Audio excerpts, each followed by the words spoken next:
And a welcome here to Wake Up Call with Dan Tortora, where sports truly meets that thing called life. We appreciate you being here inside of the Great Lakes Honda City Studios. Great Lakes Honda City coming to you on 7140 Henry Clay Boulevard in Liverpool, New York. They are open for sales and service Monday through Saturday, and you can go and get a sneak peek of their new and used vehicles by simply going to greatlakeshondacity.com. We are here this morning with two awesome guests and a conversation that will lead right into the next. As we're here on Wednesday, it is the Dolphin time that we talk about every Wednesday at 9 a.m. Eastern Time in our exclusive multimedia marketing partnership with the Moyne College Dolphins.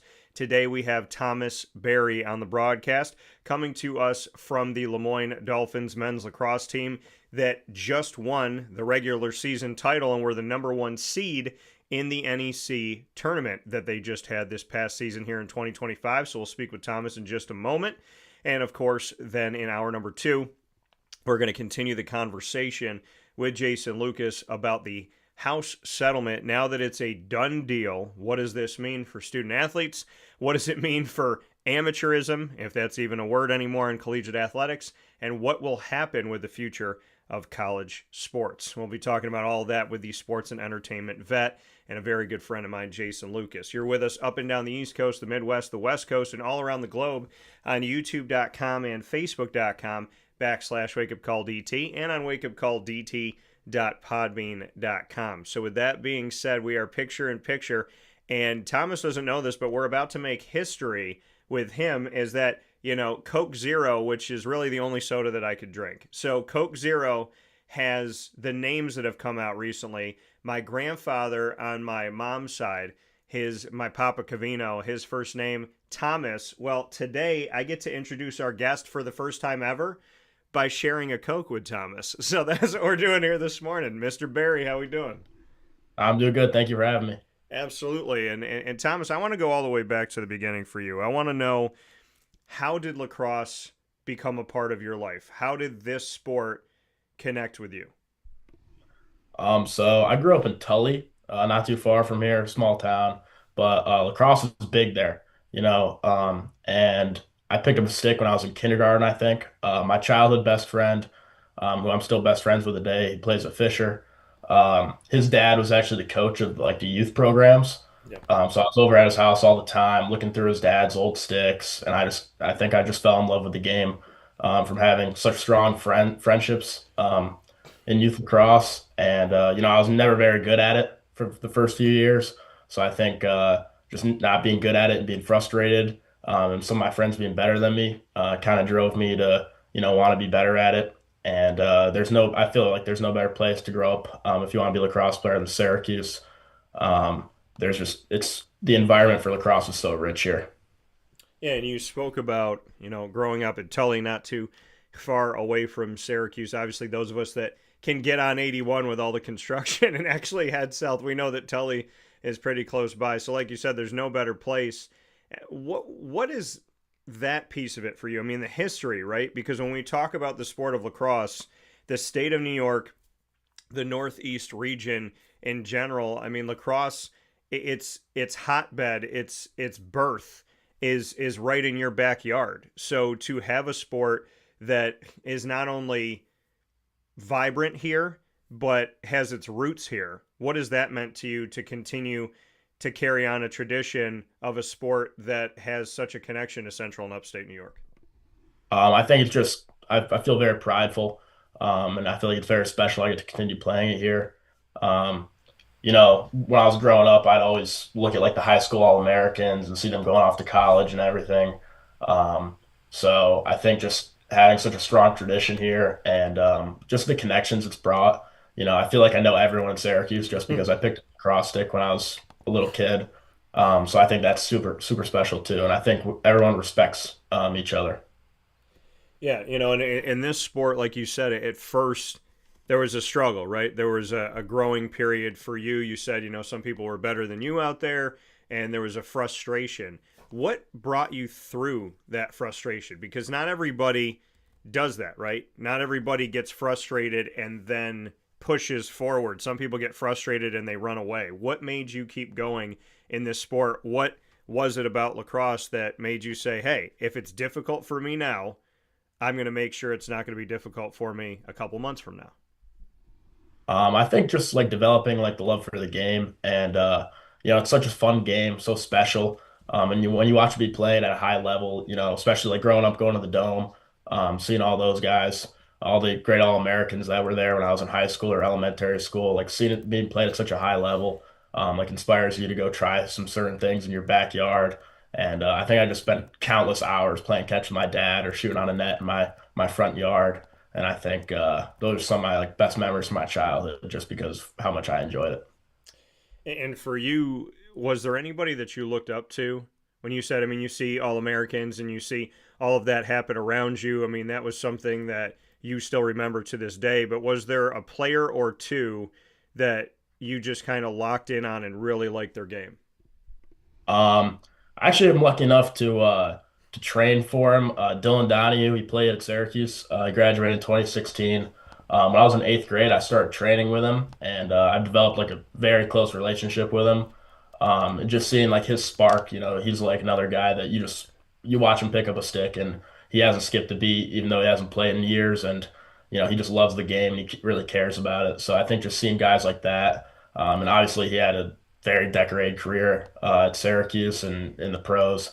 So I think just having like a role model, someone like that, really helped me hone in and do all the right things to get where I'm at. So when you speak on Dylan Donahue and that connection that you've had with him, what are some of the things that he taught you that you feel like you still utilize to this day? I think like the biggest thing he always told me was just there are no secrets. If you want to get somewhere, you want to get better, you have to work on it. There's no secret pair of cleats or secret head or secret shaft, string job. Like you have to put in the hours, you have to put in the work. It takes focus, and you get out what you put into it. That coming here this morning from Thomas Berry as we spotlight Lemoyne Dolphins men's lacrosse here. And you and I were speaking about this off the air. The fact that regular season champions in the first season that lacrosse was brought back to the NEC, men's lacrosse had a unique connection, right, to Division One because when a couple years ago, and now we're heading into year three for Lemoyne in the reclassification from NCAA Division Two to Division One.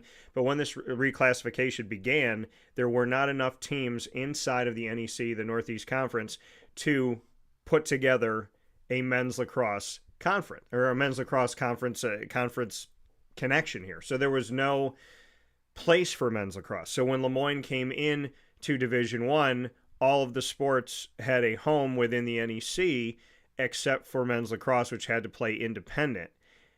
How did you experience for yourself? Because I know you're a redshirt.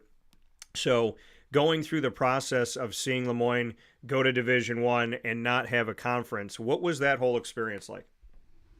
So I actually redshirted my freshman year when we were D2 still. So I actually was fortunate enough to play last year in some games. Yeah. So we played some really good teams. We traveled a bunch. Obviously, we didn't win as many games as we wanted to, but I think that experience was so valuable. Just seeing what's out there in like the Division One world, because when we were winning national championships, there was always talks about if we could beat Division One teams. And we've been scrimmaging Division One teams for years. Like, and we played the national champs before the season started this year.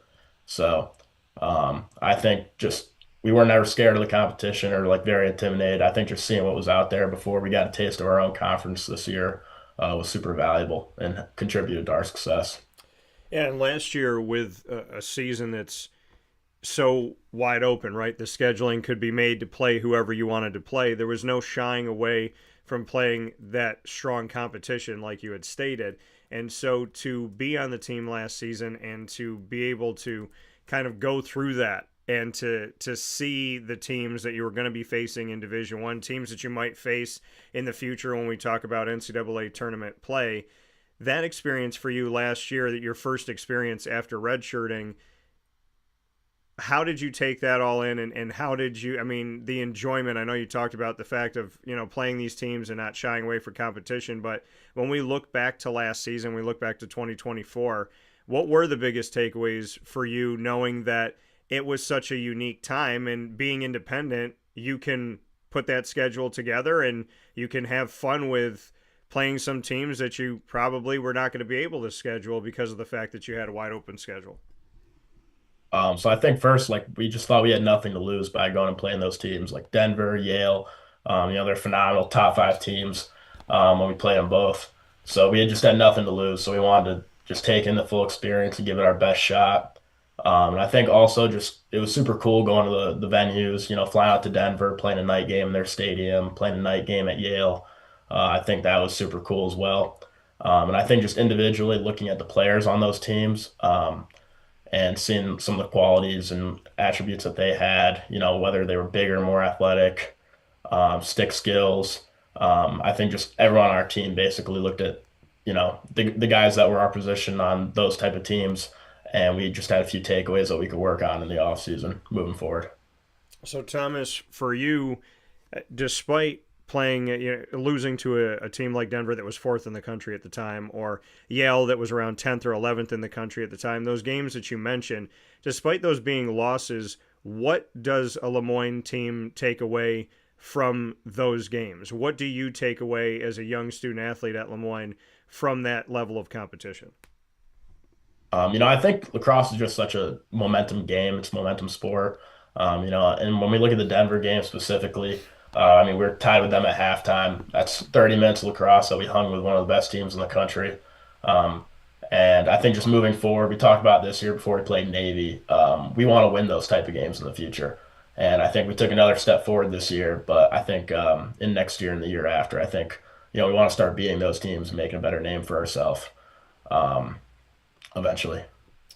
You talked about history and you spoke about tradition as we've talked here this morning in this edition of the Dolphin Dive on Wake Up Call with Dan Tortora inside the Great Lakes Honda City Studios in our exclusive multimedia marketing partnership with Moyne College.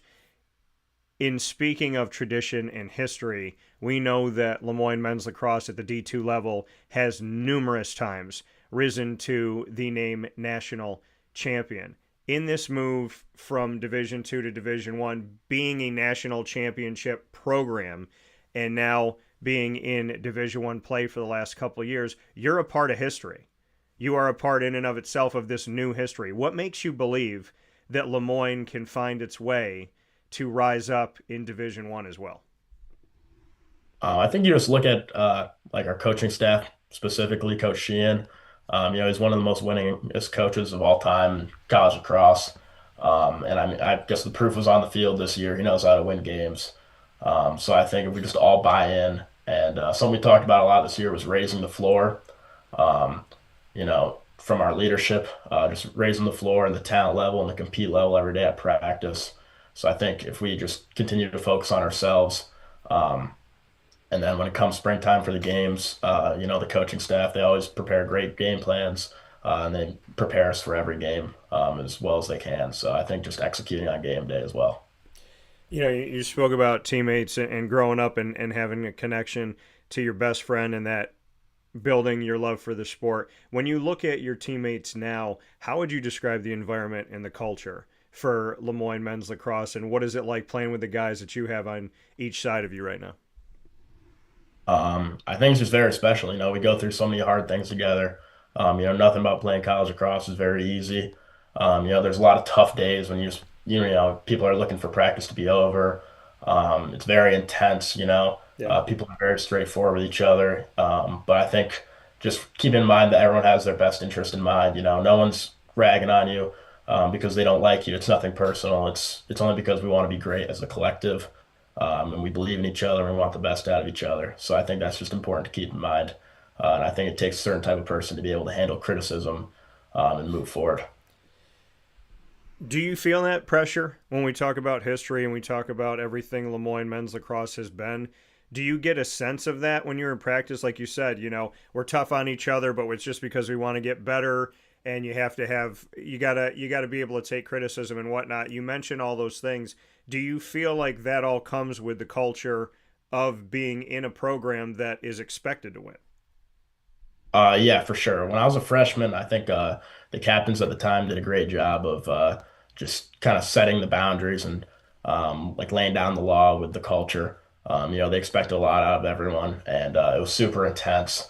But I think just seeing that and having those experiences from freshman year, really gave me a good idea of what to expect and how our culture should be formed in, you know, these next few years.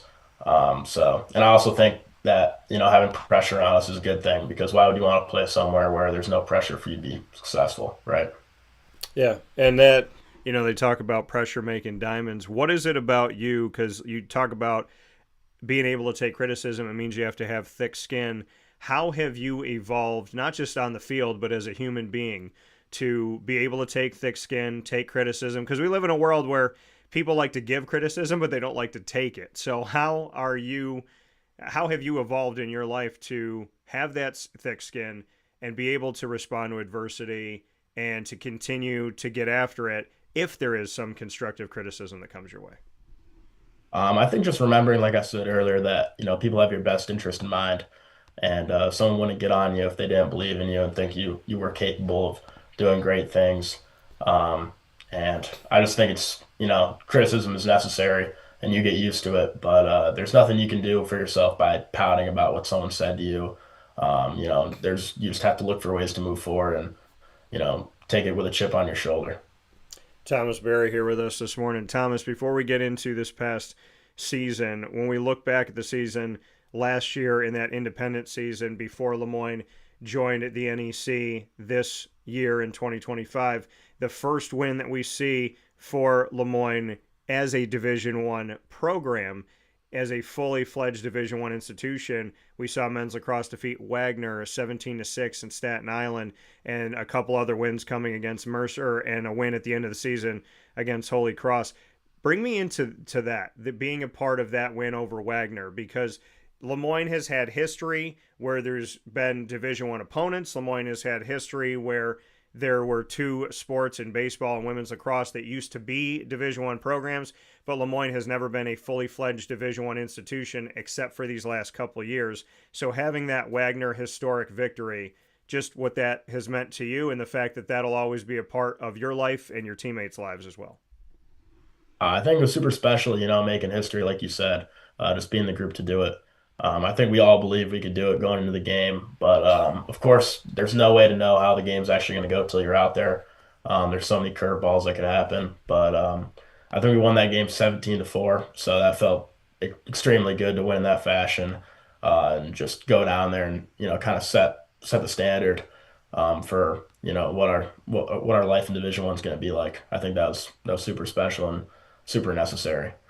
Yeah, and you see last season as an independent, 3-8, first season in Division One, second season in Division One, 9-6.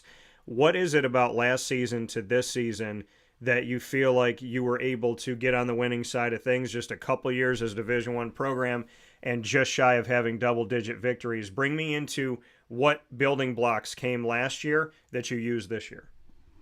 I think there was a lot of those games last year where we won a lot of one or two goal games this year, and although we didn't lose that many one or two goal games last year, I think like I was saying earlier, we'd be in a close game and then the other team would get momentum and then they run away with it last year. So I think just playing together as a team, we just as a collective group, I think we played a lot better this year, and I think everyone from every position on the field, we got a lot better from last year. So I think we were just better at closing out games this year. And I think it also comes with, the experience of having last year. It's college cross, it's things are happening fast. So having experience in the actual game setting is very important, I think. So I think we just were better at closing out games, from being on the losing end of them last year. Yeah, and there was a lot, like you said, a lot of games that were close, and a lot of matchups here that you won this season that were close, and really not a lot of games that got away from you outside of Lafayette and LIU. All of the games were relatively close, win or lose. That closing the gap piece of it for you personally, how have you gotten better, and what have you seen out of your game that when you're in those moments where the games are a goal or two away, a couple goals away, a few goals away, what is it about your specific game that you feel like has improved from the day that you stepped in at Moyne? I think I'm just a completely different player from when I came in, and I think from being out on the field in those games, I think just trusting myself and trusting my skills and my smarts. Lacrosse is like a game of instincts. I think the second you think too hard in lacrosse, the second you take a playoff mentally, you can be exposed. So I think back to especially like Robert Morris, like in overtime, you can't think about any negatives, and you can't think too hard. You just got to go out there and play lacrosse. We've been playing this game since, mostly all of us have been playing this game since we were very young. So just trusting our instincts, and ultimately we play the game to have fun. You play to enjoy it. So I just keeping that in the back of my mind has really helped me. When you have one or two goals of separation, where have you heard those leadership voices come from this season in 2025 when you all need to lock in, like you said, can't be thinking too much, have to be able to respond to the adversity. This is a game you love. It's a game that you know. When you've needed a voice to listen to, where do you feel like those voices have come from? I mean, definitely our coaching staff and all of our captains were great. And I think, just like the sideline having good energy from the guys that don't really play too much, and then everyone in the huddle. It's not only at the end of the game our coach is talking, it's us all talking to each other. And there's no holes on the field where guys aren't bought in. Everyone that steps foot on the field cares and they want to win, and their heart's fully into it. So I think that was super important for us. Dan Sheehan and the staff recruit you a few years ago. You make the decision to come in. Hindsight 2020, what can you say about that decision, and why did you say yes to Dan Sheehan as well as the staff? I think when Coach Sheehan talks to you, people say he's a tough coach and very intense, but he ultimately just cares about you as a human being. And I think that was super special. And also having the connection, he's a West Genesee guy. He's been here his whole life. So just being familiar with him and having like another Central New York guy um, was super, attractive in the recruiting process. And yeah, I was super grateful for the opportunity. And also, I was lucky enough to know that the program was going to be Division 1 in the coming years. So I wasn't one of the guys that got blindsided by that. I thought it was a cool opportunity, go compete for national championships, but then also get to play the game at the highest level possible. The NEC made a decision to bring back men's lacrosse, as we spoke about, but they also made a decision to let Lemoyne compete for championships right away. As a student athlete, what does that mean to you that with the NCAA saying, y'all got to wait 4 years, and now the potential of having to only wait 3 years if Lemoyne gets all the ducks in a row, could follow Stonehill College and only have to reclassify 3 years instead of four, which means you'll get into the NCAA opportunities to get a bid quicker. But the NEC, amidst all that background NCAA having to wait, they said Lemoyne does not have to wait, and you guys can have an opportunity, which is the whole reason why when you won this year and became the number one seed, that you got to actually be in the NEC tournament. So to be in a conference that changed its rules so Lemoyne could fight for a championship, what has that meant to you? Super special, like being able to play that semifinal game at home, um, and just having a greater sense of, you're always playing for something, you're always playing to win, you're always playing to, represent Lemoyne the best way possible. But I think just playing for that number one seed, especially in that Robert Morris game, everyone knew it was on the line. And I think just having the chance to extend our season by 1 or 2 games, super special. And, that's more time. That's another week in the locker room with, all my teammates and another week at practice. So I think having the opportunity to do that is, we're very lucky. And you mentioned the Robert Morris game a couple times. From March 22nd to that April 26th game against Robert Morris in the regular season, the team finished the regular season 5-2. Bring me into that run and that strong push that you had toward the postseason. I think we just got in a very good rhythm. Doing what we were good at, sticking to our game plans. And I think, if you look at our stats, like no one has, 50 goals. None of our defensemen have 50 ground balls. We just play a very, I think, well-rounded and very collectively based game of lacrosse. And I think we just execute our game plans very well. And, we just got good at winning close games and managing games. I think is something we talk about as well. When it comes specifically to like that Robert Morris game again, they love to run out in transition. And the biggest thing we had all week was stopping fast breaks, and making the game 6-on-6. So I think we just got very good at managing games and, doing what we were good at, but also looking at the other team, having a really good scout, and stopping them from doing the things that they do extremely well and help them win games. And to look at the conference of the NEC in this 9-6 record this past season, the team went 6-1 in conference. What have you learned about the NEC and Lemoyne's place in the NEC? Coming into the year, we were picked to finish fifth, and we all looked at that and we knew we could do a whole lot better. So I think it's just, getting that VMI win in our very first conference game down at VMI was super special. And I think just every game since was a confidence booster and just proving it to ourselves that we can actually do it. And once we got that confidence, once you know you can win, I think, half the battle's already been fought. And you brought in the Robert Morris game a couple times. The last game of the regular season, you got to play at home on April 26th. You said everybody knew what was on the line in that game. Both teams 6-1 in the NEC. Head to head, whoever wins gets the top seed. So bring me into that.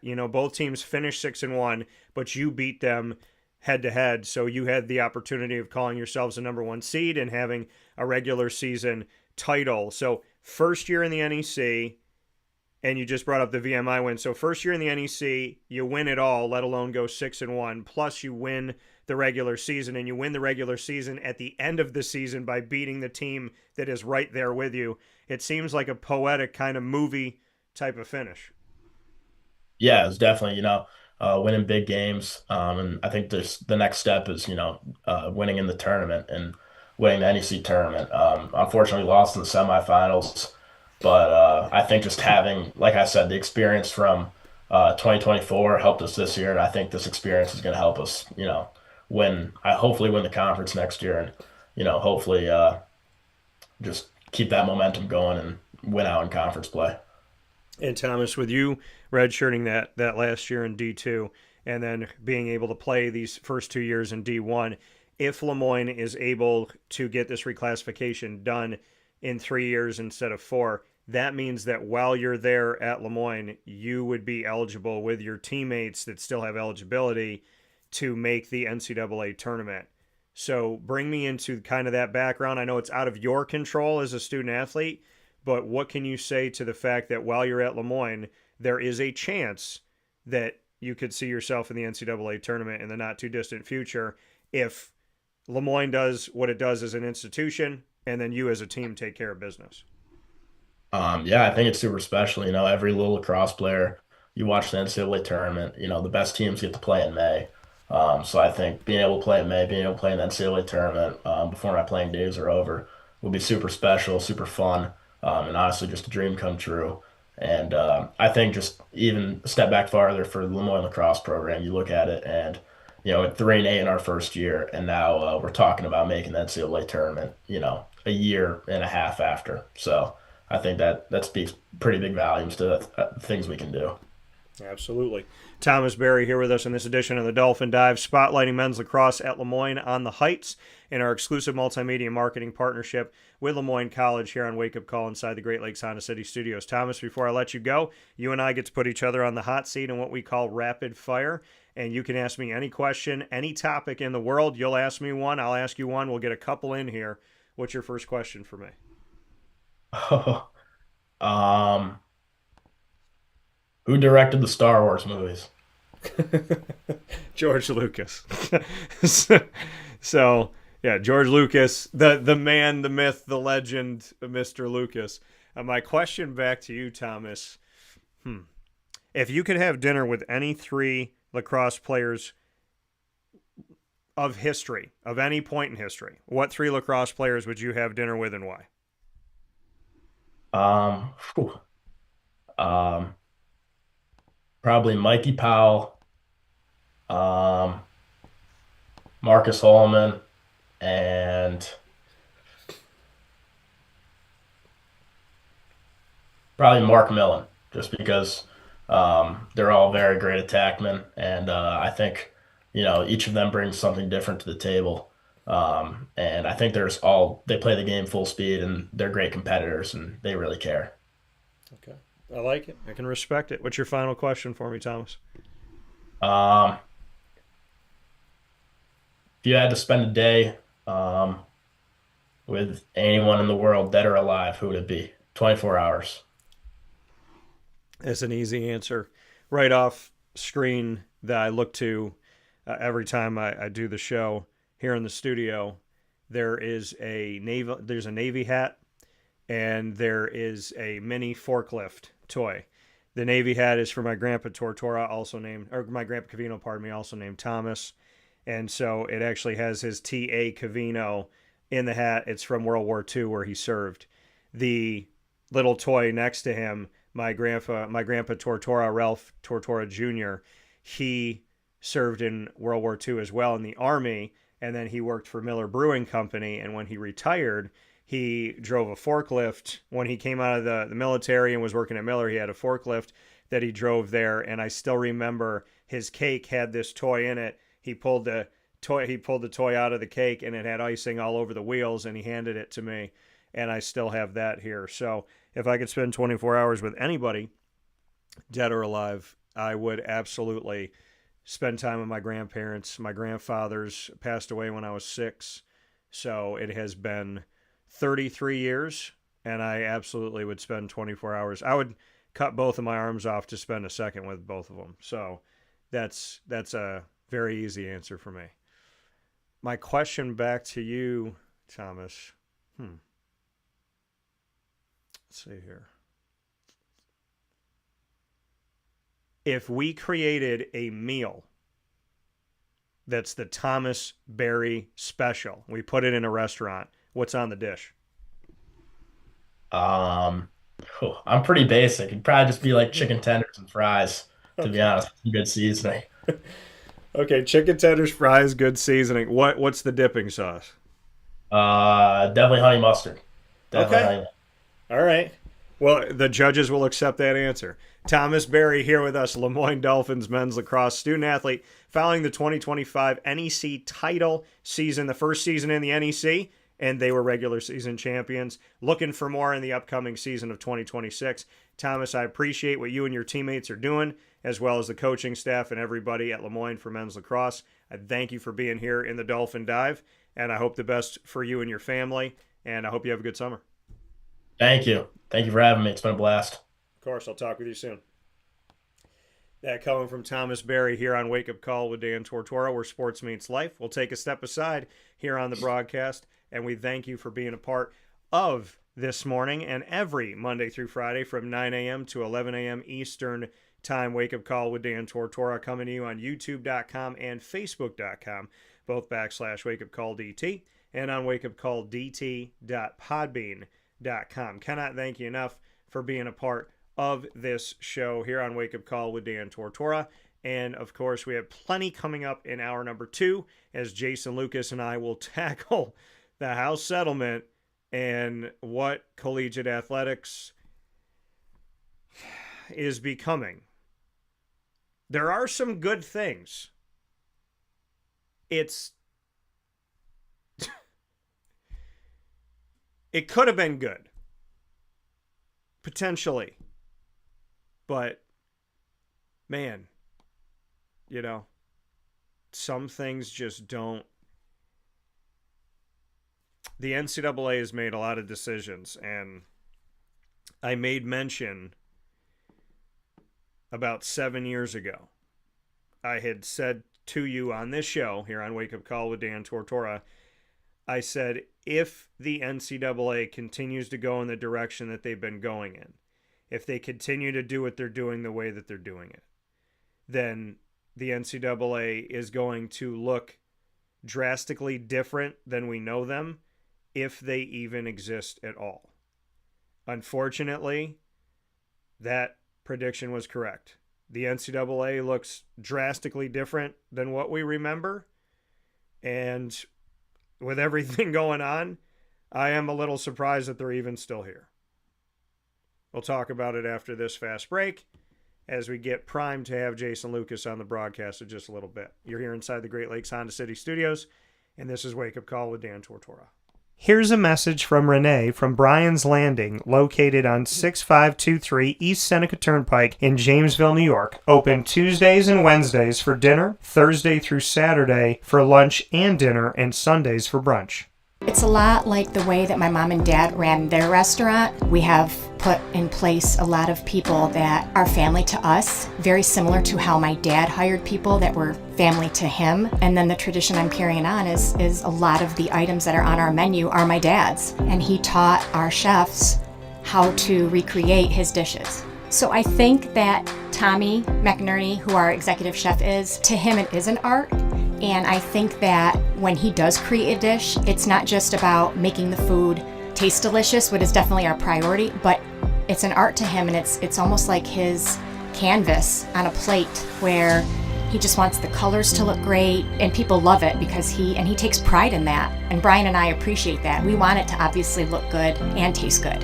I will tell you, when we opened up, it was 6 weeks before COVID. And what was amazing was the community, our friends and family stepped up, and everybody did takeout. Everybody supported us. Our hearts were just so filled. So to Brian and I, obviously our friends come all the time, and we just have repeat customers in Jamesville, and I think people going to our previous restaurant in Green Lakes are making the trip to come to Brian's Landing to support us. And I mean, I think we have great food and a great atmosphere. So it's very, very important to us. Head to Brian's Landing, located on 6523 East Seneca Turnpike in Jamesville, New York, where memories have become recipes that are now meals to share with you. Tuesdays and Wednesdays for dinner, Thursday through Saturday for lunch and dinner, and on Sundays for brunch. And be sure to come out for live music Friday, Saturday, and Sunday.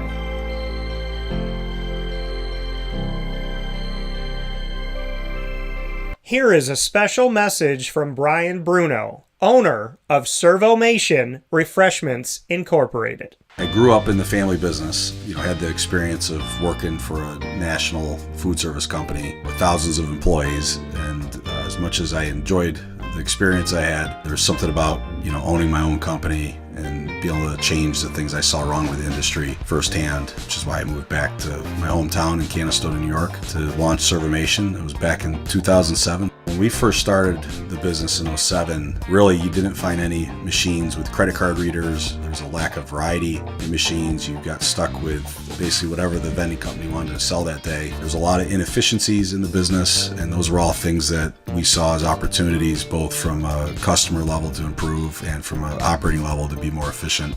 We've really been at the forefront of introducing retail technology into our space. We were doing self-checkout back in 2009 before it really became a national phenomenon. The whole point of it isn't to just improve the customer experience. It's to make it feel more like a retail environment where people don't have to be afraid of what they're buying behind glass. They don't have to be afraid of not being able to see the ingredients of the packages. It was an easy transaction from that standpoint. If we were to reinvent something, we wanted to make sure what we were making looked and felt more like a deli and not like something that you would traditionally see in a vending machine. I was tired of hearing for years the customers say the wheel of death because the vending machine would circle around with the same tuna salad in it. What we wanted to do was it really change the perception of that food. So allowing customers to touch it, allowing customers to feel the weight of it, allowing customers to see the freshness of it, and also the variety of it really helps them change the perception and ultimately the value of what we bring to them. The point of differentiation you have to make is either in value or the quality. And I think on both of those fronts, Servomation has really, in large part, changed that value system for employees. So they no longer have to worry about bringing their food from home or having to leave their desk during the day and rush out to get back in time for their break to end. We're bringing something that they can count on in their break room every day, and they know it's going to be there, they know it's going to be fresh, and they don't have to worry about it being sold out or something that they don't enjoy. We've also heavily invested in flavored water machine, so you can get a glass of water with a fresh piece of fruit in it, along with bean to cup coffee machine. So there's not a day that goes by we're not surprised when we get customers that call us and say, we didn't know you could do all this. We're really lucky to have a strong group of dedicated employees. Most of our employees have been with us since inception. They're family to us, and people like doing business with people they like and trust. And I think the same thing goes for employees. In a day and an age where there's a lot of corporations that just look at an employee as a number and don't get to know them, that's just not the way I was raised or how I like to do business. So we're a little old-fashioned. We like getting close to our employees. We like knowing how we can help them. We like knowing how we can improve their lives, adjust their schedules, whatever it may be to help improve their quality of life. And we think in the end that makes for a happier employee. We're fortunate enough to have really grown over the last several years, and from Pennsylvania to Massachusetts to Connecticut, we really do have a strong connection, even though we're not in the rooms every day with these employees. There's not one single employee that we feel like we don't know, and certainly we know they can call us at any time, and they're definitely treated as family to us. I wake up every single day really excited to surprise our customers in a good way. The one thing I can tell you is I think that every one of our employees and every one of our customers will continue to be at the forefront of every decision we make. Find out how Servomation can help you and your business by going to servomation.com.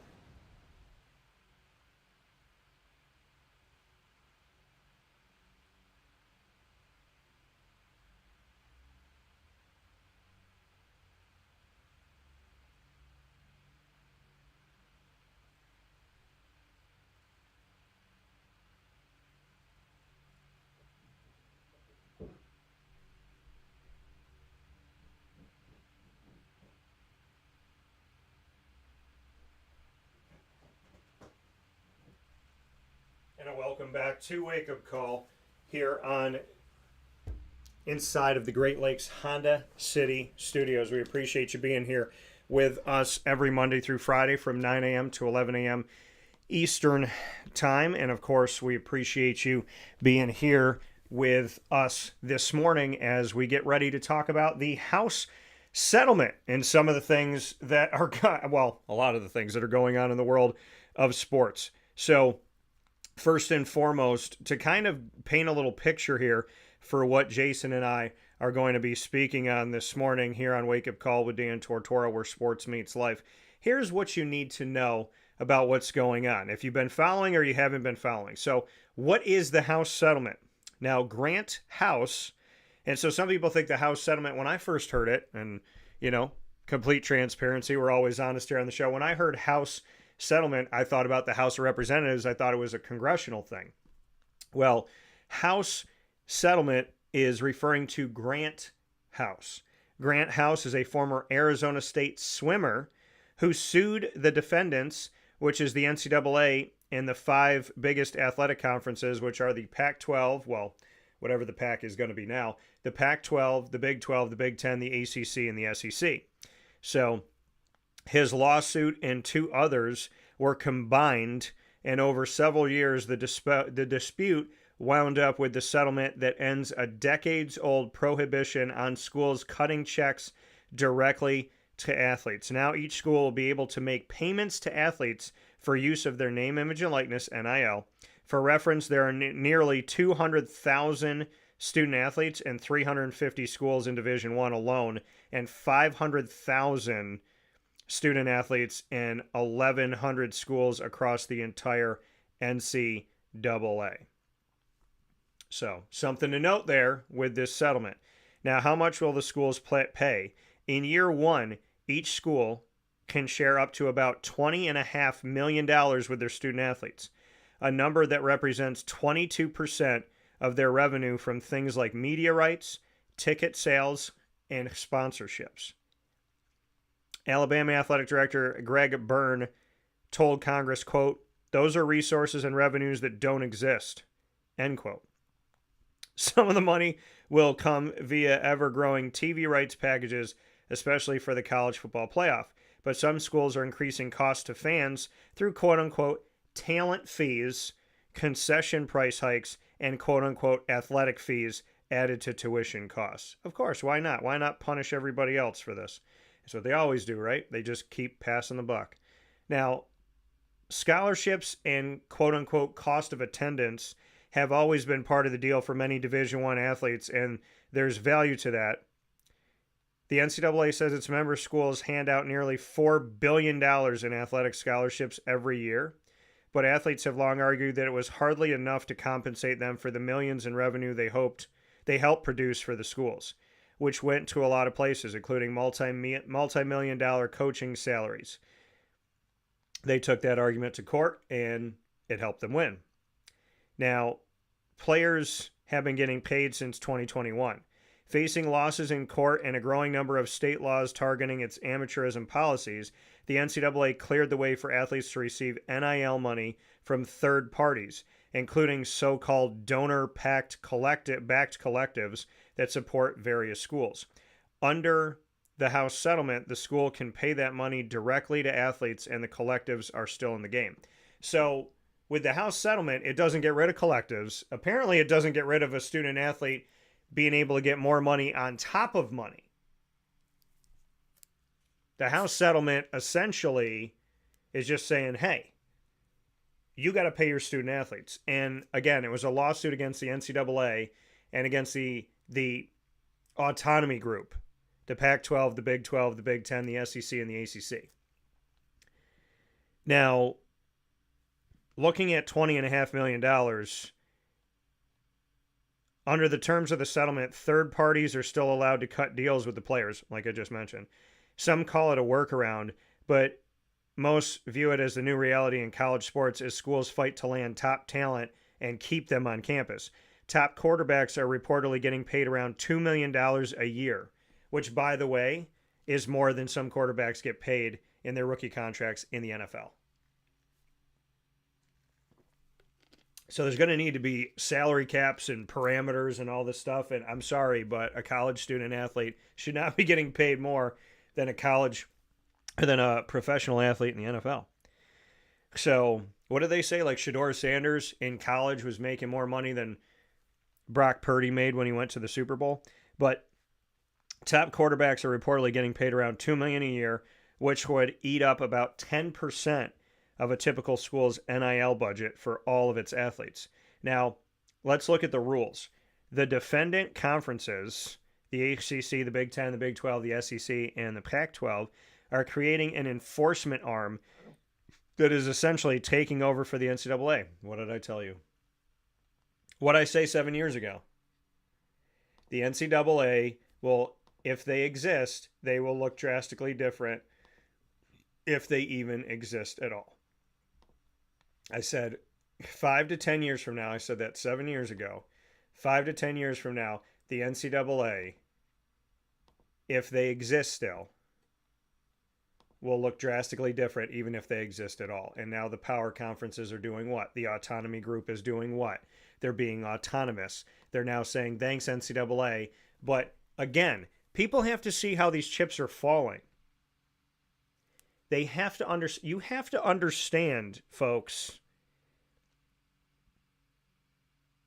if you pay attention and you follow the bouncing ball, the NCAA has been putting themselves in a bad situation for a long time because they've been treating certain schools different from other schools, certain conferences different from other conferences.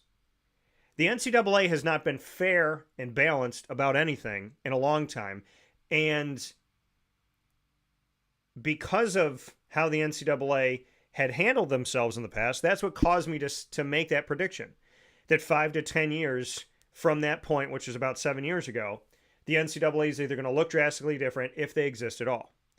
I made that statement because the NCAA was allegedly not targeting schools who had broken rules, not going after certain places, going after a coach but not an institution, going after an institution but not a coach.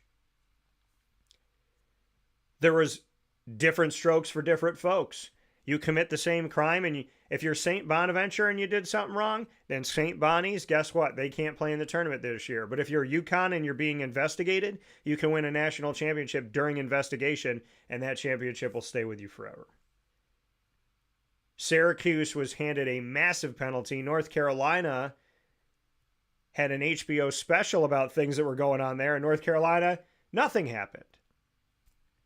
So the NCAA was not going after people breaking rules. They were picking and choosing. They might come down hard on a school for breaking a small rule, right? Or I'm sorry, well, let me not say small and big rules.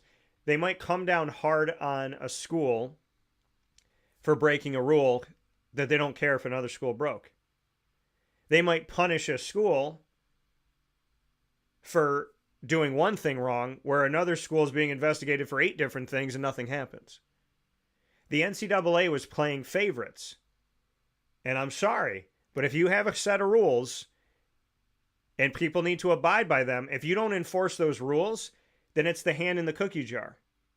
I put my hand in the cookie jar, nobody does anything. I put my hand back in the cookie jar, nobody does anything. I put my hand back in the cookie jar, nobody does anything. I'm going to keep eating cookies. But if you're Syracuse, you put your hand in the cookie jar, got smacked. North Carolina, put your hand in the cookie jar, you can eat the cookies right in front of the NCAA. They might eat the cookies with you. So the NCAA was not making sense. And then during COVID, right at the beginning, former NCAA president Mark Emmert made this ridiculous statement, and I'll paraphrase, but he said, I have no control over college football, of which conferences can play or not play, and which schools can play or not play. And when he said that, I said, okay, if you have no control over college football as the NCAA, then why do we call it NCAA college football? Who runs college football? Well, now we sit here and we say, well, the college football playoff runs college football. So then why does the NCAA, I mean, where is the connection for the NCAA?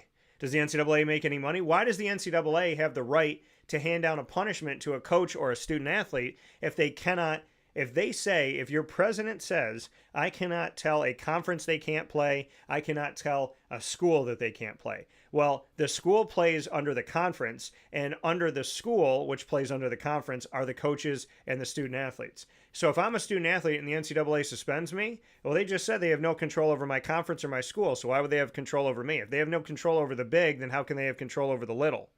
How can the NCAA say we have no control over college football, but we own all the student athletes?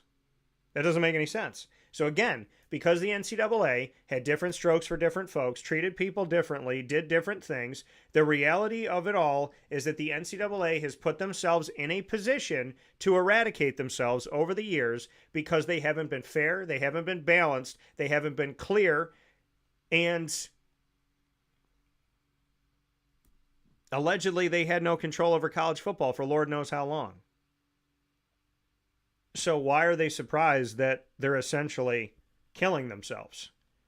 Now, the defendant conferences, as I was saying, the ACC, the Big Ten, the Big 12, the SEC, and the Pac-12, are creating an enforcement arm that is essentially taking over for the NCAA, which used to police recruiting violations and the like. Among the new entity's biggest functions is to analyze third-party deals worth $600 or more to make sure they're paying players an appropriate quote-unquote market value. Now, who gets to decide that? For the services being provided. The so-called College Sports Commission promises to be quicker and more efficient than the NCAA. Schools are being asked to sign a contract saying they will abide by the rules of this new structure, even if it means going against laws passed in their individual states. Well, I couldn't see that going wrong. You know, I mean, and where is state law? Where is state law? There's supposed to be state laws where the federal government can't do certain things because states have rights. Do you realize that when California, again, people need to back up and they need to look at this. NIL in the transfer portal, including college football and college basketball, there was an existence of the portal, but this giant wide open free agency thing, this happened during COVID. Right? This portal opening and creating this space, this stuff happens during COVID times. Because pre-COVID, if you wanted to transfer, you had to sit out a year. If you wanted to transfer in conferences, for certain conferences like the ACC, if you went from one conference school in the ACC to another conference school in the ACC, you had to sit out 2 years. So you had to sit out a year or two. They called it a year in residency, 2 years in residency, right? Coaches could give you a list of schools and pick whatever the heck they wanted. Out of 134 Division I FBS football schools, a coach could pick, Lord knows how, they could pick 100. You can't go to these 100 schools. You can only go to these 34. They could do whatever they wanted with that list, as far as I know, and as far as what student athletes have told me. So you could do what you wanted as a coach with that. Now, that was wrong. But back in the day, transfer had parameters. And if you wanted to play right away, you had to apply for a waiver from the NCAA. And the NCAA had to grant you the waiver individually to allow you to play. During COVID, the portal opened. And as I'm understanding from what I had read over the years, the portal had existed, that there was this opportunity of the transfer portal, but college football and college basketball, it wasn't made available until during COVID. Name, image, and likeness, not until during COVID. Y'all realize that a pandemic was going... Now, I'm not sitting here trying to throw conspiracy crazy stuff at you. I'm not trying to do any of that. I'm just asking you to follow the bouncing ball, okay? The NCAA drastically changed its entire model while most of us were focused on a pandemic and not dying. Sit with that for a minute. All this stuff that completely changed the NCAA, and the fact that a student athlete is really just an athlete now, allegedly, this all happened during COVID. This all happened when our eyes were somewhere else. And how many times in America has the media or somebody asked us to focus right here because something over here is happening? Right? Remember when there was all the crisis going on and all these things happening over these last few years? All these issues. There was riots. People are looting, breaking into businesses, destroying businesses. And what was the news? The news was that the protests were peaceful, and then they started talking about aliens existing, shifting everybody's focus.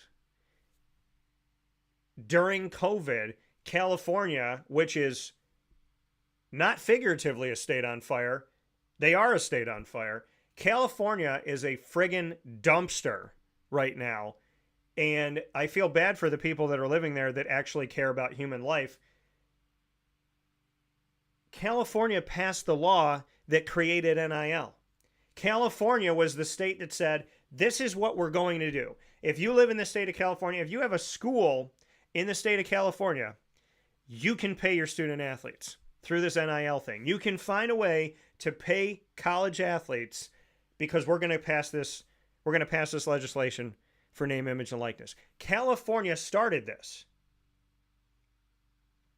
And if we've learned anything in the last few years, whatever California starts, they have no control over, and it's usually a you-know-what show.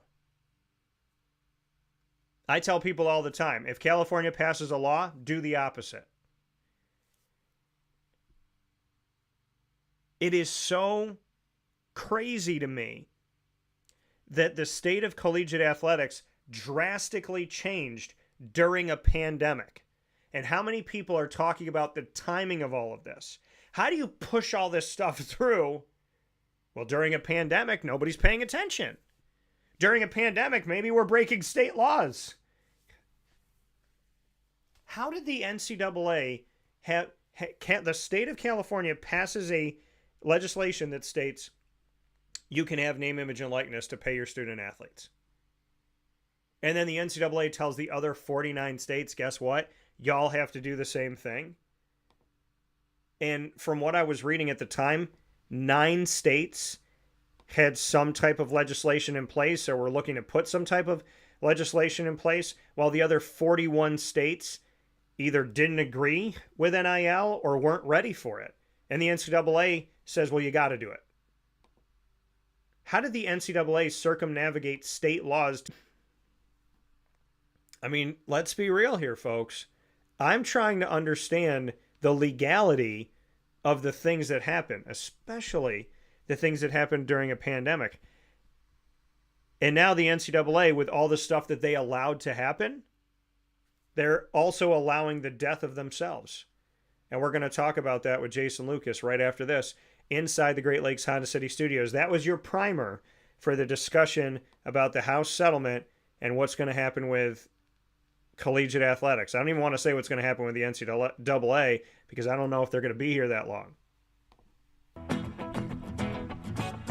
Hi, Hi, this is Amy from Mother's Cupboard, home of the whole frittata. We are open daily 6 a.m. to 1:30 p.m. For takeout orders, call 315-432-0942 and tune in to Wake Up Call with Dan Tortora for our monthly food challenge and try our Wake Up Call signature menu item available 7 days a week. Here at Mother's Cupboard, we are Central New York, and it's our honor to serve you. Ma and Pa's Kettle Corn and Popcorn Factory remind us that every day is worth celebrating at 201 7th North Street in Liverpool, New York. Open Monday through Saturday in-store and always online at maandpaspopcorn.com. Serving our Central New York community and beyond, order anywhere, anytime at maandpaspopcorn.com. Stop in to get a tin at Ma and Pa's on 201 7th North Street in Liverpool, New York to get your half-price refills for the rest of your life. Come to Ma and Pa's for your holiday gift giving for family, friends, employees, and clients. And remember, for fundraising and events, to call 315-450-6272. That's 315-450-6272. Ma and Pa's Kettle Corn and Popcorn Factory. How corny are you? This is Jimmer Sikowski, owner-operator of Chick-fil-A Cicero, 7916 Brewerton Road in Cicero, right in front of the Home Depot. I had a deep feeling that God wanted me to do something bigger with my life and to help people, help others. I kept putting Chick-fil-A in my life, and I realized as I was going through the franchise selection process that positively impacting the lives of others was really core to what we do here at Chick-fil-A. First of all, it starts with the food. The food is brought in fresh daily. We bring in local produce.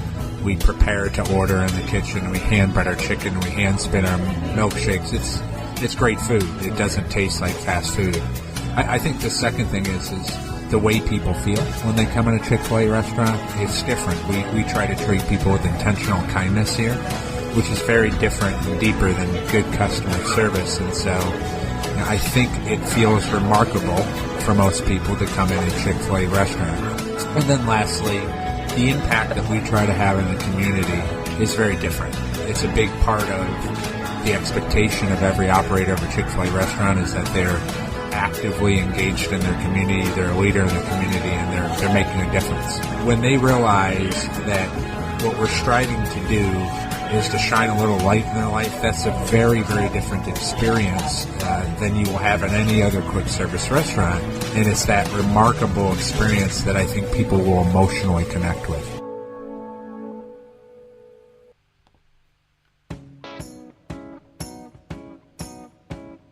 In these unique times, there are those in our community that give us a sense of normalcy and positivity. Pizza Man on 50 Oswego Street in Baldwinsville has been here for you for over 35 years and is here now. Call 315-638-1234 or order online at pizzamanbville.com to bring those familiar tastes into your home. And remember to come see our monthly on-site broadcasts centered around the community and our Baldwinsville Bees. Pizza Man in Baldwinsville. Any way you slice it, they are always here for you.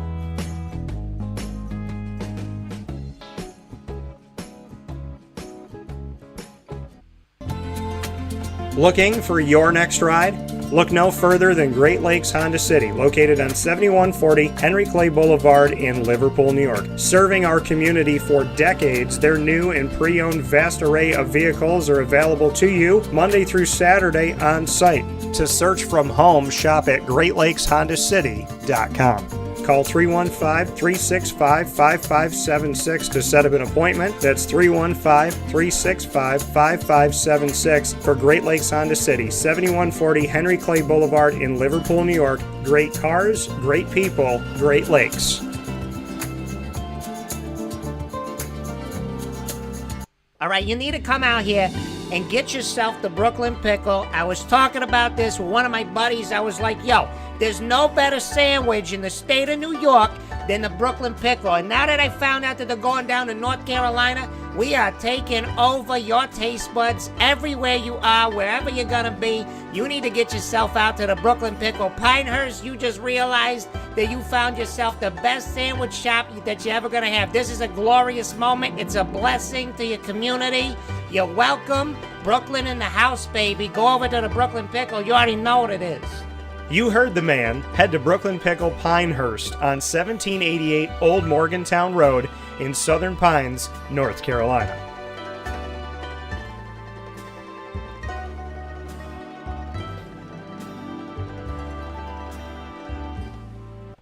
And a welcome back here to Wake Up Call with Dan Tortora, where sports truly meets that thing called life. We appreciate you being here with us Monday through Friday from 9 a.m. to 11 a.m. Eastern Time, and I am honored and privileged to have the man of the hour here with me. He looks like a typical Italian here. He's all blackout silhouetted right now. So it's the only thing that would make this better is if when Jason talked right now, it came in a Bane voice. It's like, Dan, I'm so happy to be here right now. I love being on Wake Up Call. So I just appreciate the fact that he's silhouetted himself this morning. But Jay Bird Lucas is with us, and as we did before the fast break here inside the Great Lakes Honda City Studios, I was priming you for what we're about to talk about.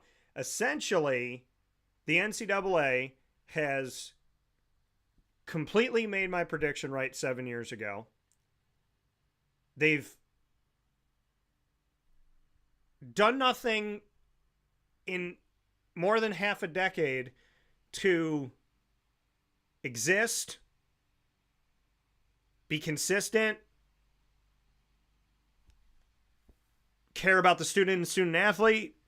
I mean, I don't really know what I'm supposed to say this morning because Jason and I have been speaking about this for years, and I don't know how people are surprised. It was like, hey, we're going to destroy the amateur model. What do you guys think? We're going to kill everything you know. With no parameters, it'll probably work out. The NCAA essentially is kind of like thematically the state of California right now. On fire, confused, and not knowing where the hell it's going. By the way, how do you burn a United States flag, stomp on it, because you want to live here? Anywho, in a world that doesn't make sense, Jason Lucas is here with us this morning. Jay Bird, how we doing? Oh, Dan, it's a beautiful day in Florida. I decided to do the show outside where I thought I'd be perfectly lit and everything. And yeah, it's still 97,000 degrees here. Yeah, well, I experienced that obviously these past couple of weeks doing the broadcast live from down in Florida and bringing you some specials from down in Florida. It was extremely hot down in Florida. I'm trying to contrast you here, Jay. Okay, so if I do it this way, I can bring you in a little bit here, and I can brighten you up a little bit there, Jay. So I can, from me, I can make Jason look a little bit nicer here on the screen. But you know, being by the pool must be nice. It's been raining up here, and they lied to the good people of the state of New York yesterday. You know, the only people that I don't know why people, when I'm right in a prediction, it's so many people are so quiet. But the moment I'm wrong, people want to talk about it. Let me talk to you about this. You know who can be wrong at their job every day and never get fired? A meteorologist. Every day. Every single day. A meteorologist 365 days a year. They can be wrong 362 days and still have a job. And if I get one prediction wrong out of 11, Dan, I thought you said this team was going to make the championship. So, and it's ridiculous and it's hilarious. But I would like to say that my percentages are a lot better than 50-50, which has been good. But you know whose percentage is not better than 50-50 right now? The NCAA. Jason, I don't understand what this is. I don't understand what the NCAA was hoping for, what model they were looking at, I'm going to hand it to you, and then we're going to break this thing down. But do you get it? Is anything clicking with you right now in the NCAA? I'd love to get your thoughts. Well, I think the first thing that clicked to me, and you can look into this yourself, UCF played in a tournament this past spring called the Crown Tournament in Las Vegas. Now, UCF was terrible this year in basketball. We couldn't win a conference game to save our lives most nights. But we go out to the Crown Tournament, and one thing you may notice about the Crown Tournament is they were paying the teams $1 million for winning the tournament. And on the way up, they were paying like $50,000, $75,000, $100,000 per game. Yeah. Well, doesn't that speak to you that putting some money on the table makes the team, the players show up, the players play harder, and it matters more because they're trying to get that money. Yeah, I mean, like you said,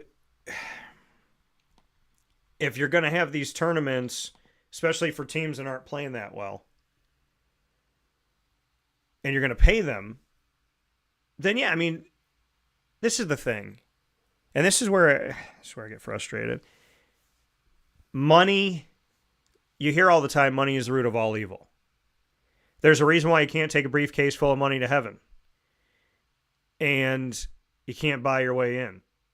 So there are transactional people and there are relationship people. You and I are relationship people. Yep. Transactional people, that's what there's such a focus on right now. It's going to implode. And I'm not wishing bad on the NCAA, and I'm not wishing bad on collegiate athletics. I'm speaking to you from a place of, I've been doing this for 21 years, almost 22. And I have been to plenty of NCAA events. They can put on a fantastic show, but there's a circus behind the curtain. Most places, the show is the circus. For the NCAA, the show is beautiful. The circus behind stage is terrifying. And the bearded lady in the room right now is, what is amateurism? Jay, is that even a word anymore? I mean, athletes for the last few years can get paid through NIL. And now this house settlement is doing the exact opposite of what the NCAA said NIL was meant for, which is pay for play. So what are we doing with this word amateurism anymore? Yeah, it's definitely not amateurism anymore. I mean, the one thing that definitely came to my mind was how we do NIL based upon just paying the player before they even play it down. You've got the deal all together. He's going to make this much this year. That's really it. Where's the incentives, though? Right. Like this whole thing with the Crown Tournament, it like woke me up to what NIL maybe should be. What if the players have a base salary, and that's low? The base salary is low, but the performance and all that is incentivized. Hey, if you carry the ball 200 times this year, you rushed for 1,000 yards, you scored 15 touchdowns. We're incentivizing you to be on the field. Yeah. We're incentivizing you to get yards and score touchdowns. It's got to be there somewhere, because then if you incentivize them to play the conference championships, the bowl games, if the bowl games are paying the school now, because it's revenue sharing, they're paying the school $3 million. Divvy that amongst the players then. The players who suited up and played. Well, and that's the thing, and that makes sense, right? So if a bowl, because that's what people, when they say to me, why is Syracuse playing in a bowl game on the other side of the country? It doesn't matter. It's not a college football playoff game. They can't win a championship. Why would they even do it? My response to them is what I've learned over the years. It's extra practices for the team, which is great for the future of the team. It's great for the coach to see what they have. It's also an opportunity to play young guys. It used to be an opportunity to play transfers because back in the day when you transferred, you had to sit out a year, but you could play in the bowl game. And Syracuse had that with a couple guys a few years back when they played in the Camping World Bowl down in Orlando at the Citrus Bowl where Jay and I met for the first time. And so why play a bowl game that's not for a championship? The school makes money. The kids get a bunch of swag and a bunch of cool stuff. It's a vacation. It's extra practices leading into it.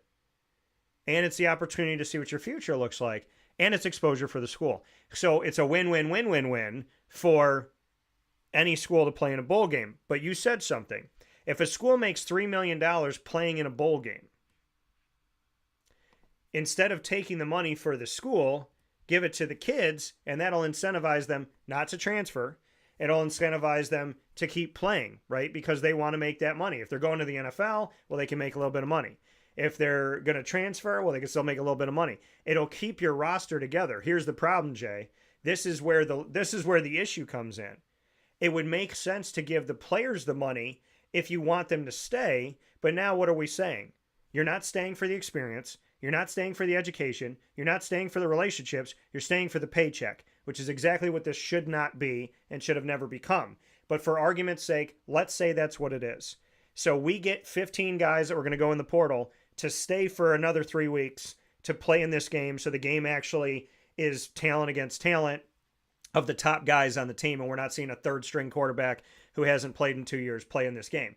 Yeah. Not that I'm trying to knock that quarterback, but when you watch a bowl game, you want to watch the best of the best. Syracuse went up against a Washington State team that was sans their head coach and 20 plus players because they all jumped in the portal. So for your argument, the bowl pays the players.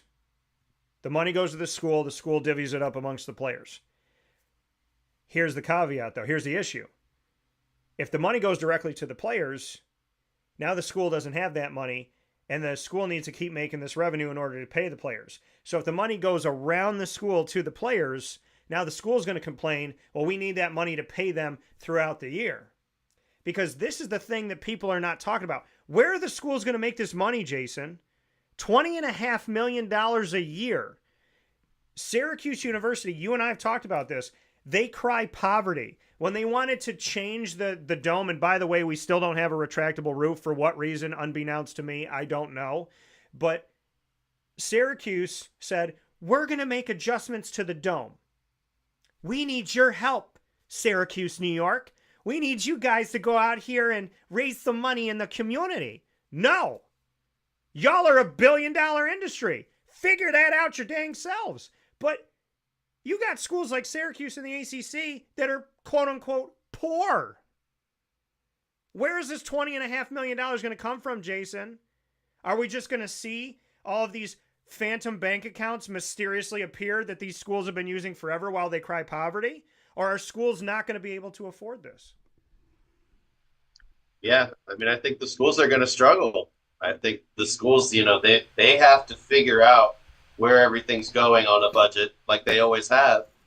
But now there's just so much money in television. There's so much money that you get from those TV contracts. You've got to be able to share it with the players. I think incentivize the players. It's got to be, the baseline has to be low for the players. The incentives have to be on the field. Winning incentives. Say we win a conference game. Okay, now all the players are divvied up this much money for the win. Yeah. If we're losing games, you get the baseline, and that's about it. So you got to incentivize the players to come in and perform and come in to win, because you have way too many guys that are taking the NIL money. They don't care if they win. If they don't win, their check is still the same. And then if somebody else comes along and offers more money, they're leaving. So you got to figure it out somewhere in the middle. Well, and I love your thought process, because everything you said this morning, speaking here with Jason Lucas on Wake Up Call with Dan Tortora, the sports and entertainment vet, joining me to speak on the future of collegiate athletics here inside the Great Lakes Honda City Studios on Wake Up Call. you've been talking repeatedly about incentivize. Don't give the quarterback who's 17 years old in high school a $2 million contract coming in. Tell him, this is the money that you can earn. If you become the starter in your first season, here's a little bit of money. If you start the entire season, so if you come in and you win the starting job, here's some bucks. If you keep the starting job throughout the entire season, here's some bucks, like the NFL does, right? When they say if you're still, if you're still healthy and playing it this week of the season. So give them money for winning the job because it incentivizes them. Give them money for keeping the job because it incentivizes them. Give them money for touchdowns. Give them money for the amount of interceptions they don't throw. If they keep it under this amount, incentivize them. Give them money for yardage, incentivize them. Give them money for wins, incentivize them. So what you're essentially saying, Jason, is don't give Bob Smith $2 million as a 17-year-old who's never played a down in college football. Tell Bob Smith, this is what you can earn if you do this with touchdowns, do this with interceptions, do this with winning the starting job, do this with staying healthy, do this with that, because now he's incentivized to have good nutrition. He's incentivized to go to the locker room and watch film. He's incentivized to work out. He's incentivized to make sure that he's producing every single week, and he's incentivized to win. That's essentially what you're saying. Yeah, it's all about winning, right? College sports is all about winning, all about these cultures of, fans like the University of Florida who thinks they always should win everything, Ohio State who thinks they should always win everything, Georgia, etc., right down the line. But when you're paying the players so much up front, when a guy comes in and he's a complete bust and he sits on the bench for 3 years, but he's still getting his money, right? Yeah, then you're wasting money. It's like Nick Saban said, you better pay the right guy or you're going to be shit out of luck. Well, now you're going to know you're paying the right guy because he's incentivized, because he's performing on the field. He's proving his worth every week. And then you're winning a game. That's an extra bonus there, too. To go off of that, Texas, in order to keep their present and their future intact, we're paying Quinn Ewers and Arch Manning. A backup was making more money than most people in college football and some people in the NFL for sitting there because Texas couldn't afford to lose Arch Manning. What are your thoughts on that? Yeah, I mean, that exactly kind of proves exactly what I'm saying. Because if you're paying a guy to just sit there so much money, okay, well, he's just going to be happy and sit there, I guess. But he hasn't proven a damn thing. So it's got to do with, your starting players, incentivize them the most because they're the ones that are out there the most. And then everybody else gets a little piece of the pie for the winning. So I think like a guy like Arch Manning, okay, if you're going to sit there for a year, then you're going to realize, all right, I'm going to sit behind this guy. So my first year, I'm not making that big check. And for me, it's all about I want to go here and I want to be part of the winning next year. And then I'm going to be getting bonuses next year and I'm going to work my way up. And that, to me, that incentivizes you to stay because you're a part of a winning program and you chose it for the winning because the winning bonus is coming. Yeah, I mean, and we're looking at, this is crazy. The valuation for Arch Manning, having never been a starter in college football, is $6.5 million right now. And, Jay, if I pull up contracts for NFL quarterbacks, there's starters in the NFL. There's playoff guys in the NFL that are not making anywhere near that. You look at rookie deals of making like $3 million a year. Keep in mind, and let's talk about any sport. In the deal that Shohei Ohtani had coming on and being a Los Angeles Angel as a rookie, dude was making like $3 million a year. So you're telling me that Arch Manning should make more than double Shohei Ohtani in college, not in pro, having never been a starter? What are we talking about here when you have arguably one of the greatest, if not the greatest, baseball player to ever play the game making less money as a professional than Arch Manning makes to sit on the bench in college? Yeah, it's wild. It's really wild to think that he sat on the bench. I think he played in some mop-up time here and there, but like, Yeah. It's very over the last, what did you say, 7 years now. Like, what are we doing? College sports, like, what are we doing? And there's so much money involved in it. I get that the players need to get paid. I completely respect that. But at the same time, to me, with the revenue sharing and all this, there should be a baseline to it. And then the guys that play are incentivized. The guys that dress are incentivized. Everybody is incentivized, especially at bowl time, to show up, not only to show up, but to win. And to me, that means everything to the kids is playing for money and playing to earn that money and playing for the bragging rights of now, you get a win bonus. It's even more bragging rights over the other team that didn't win. Yeah. Yeah. I mean, and I'm looking at Shohei's salary here. In 2017, $2.3 million. 2018, $545,000. $650,000 in 2019. If I'm Shohei, I'm like, hey man, I'll enroll for some classes. Let's go backwards and make me some more millions there. I mean, he's got a massive contract now, but when he started, he didn't. When people start in Major League Baseball, when people start in the NBA, I mean, keep in mind, the NBA has 2 rounds in their draft. The second round, there's no guaranteed money. So you got guys playing for under $1 million that were drafted in the NBA. You got guys in Major League Baseball that are spending most of their first year, if not half of their first year, whatever it may be. They're spending all this time in AA, AAA, single A, coming up, and they might be the future of Major League Baseball, but they're doing peanuts on the dollar here, and they're coming up the ranks. Steven Strasburg came through Syracuse. Bryce Harper came through Syracuse.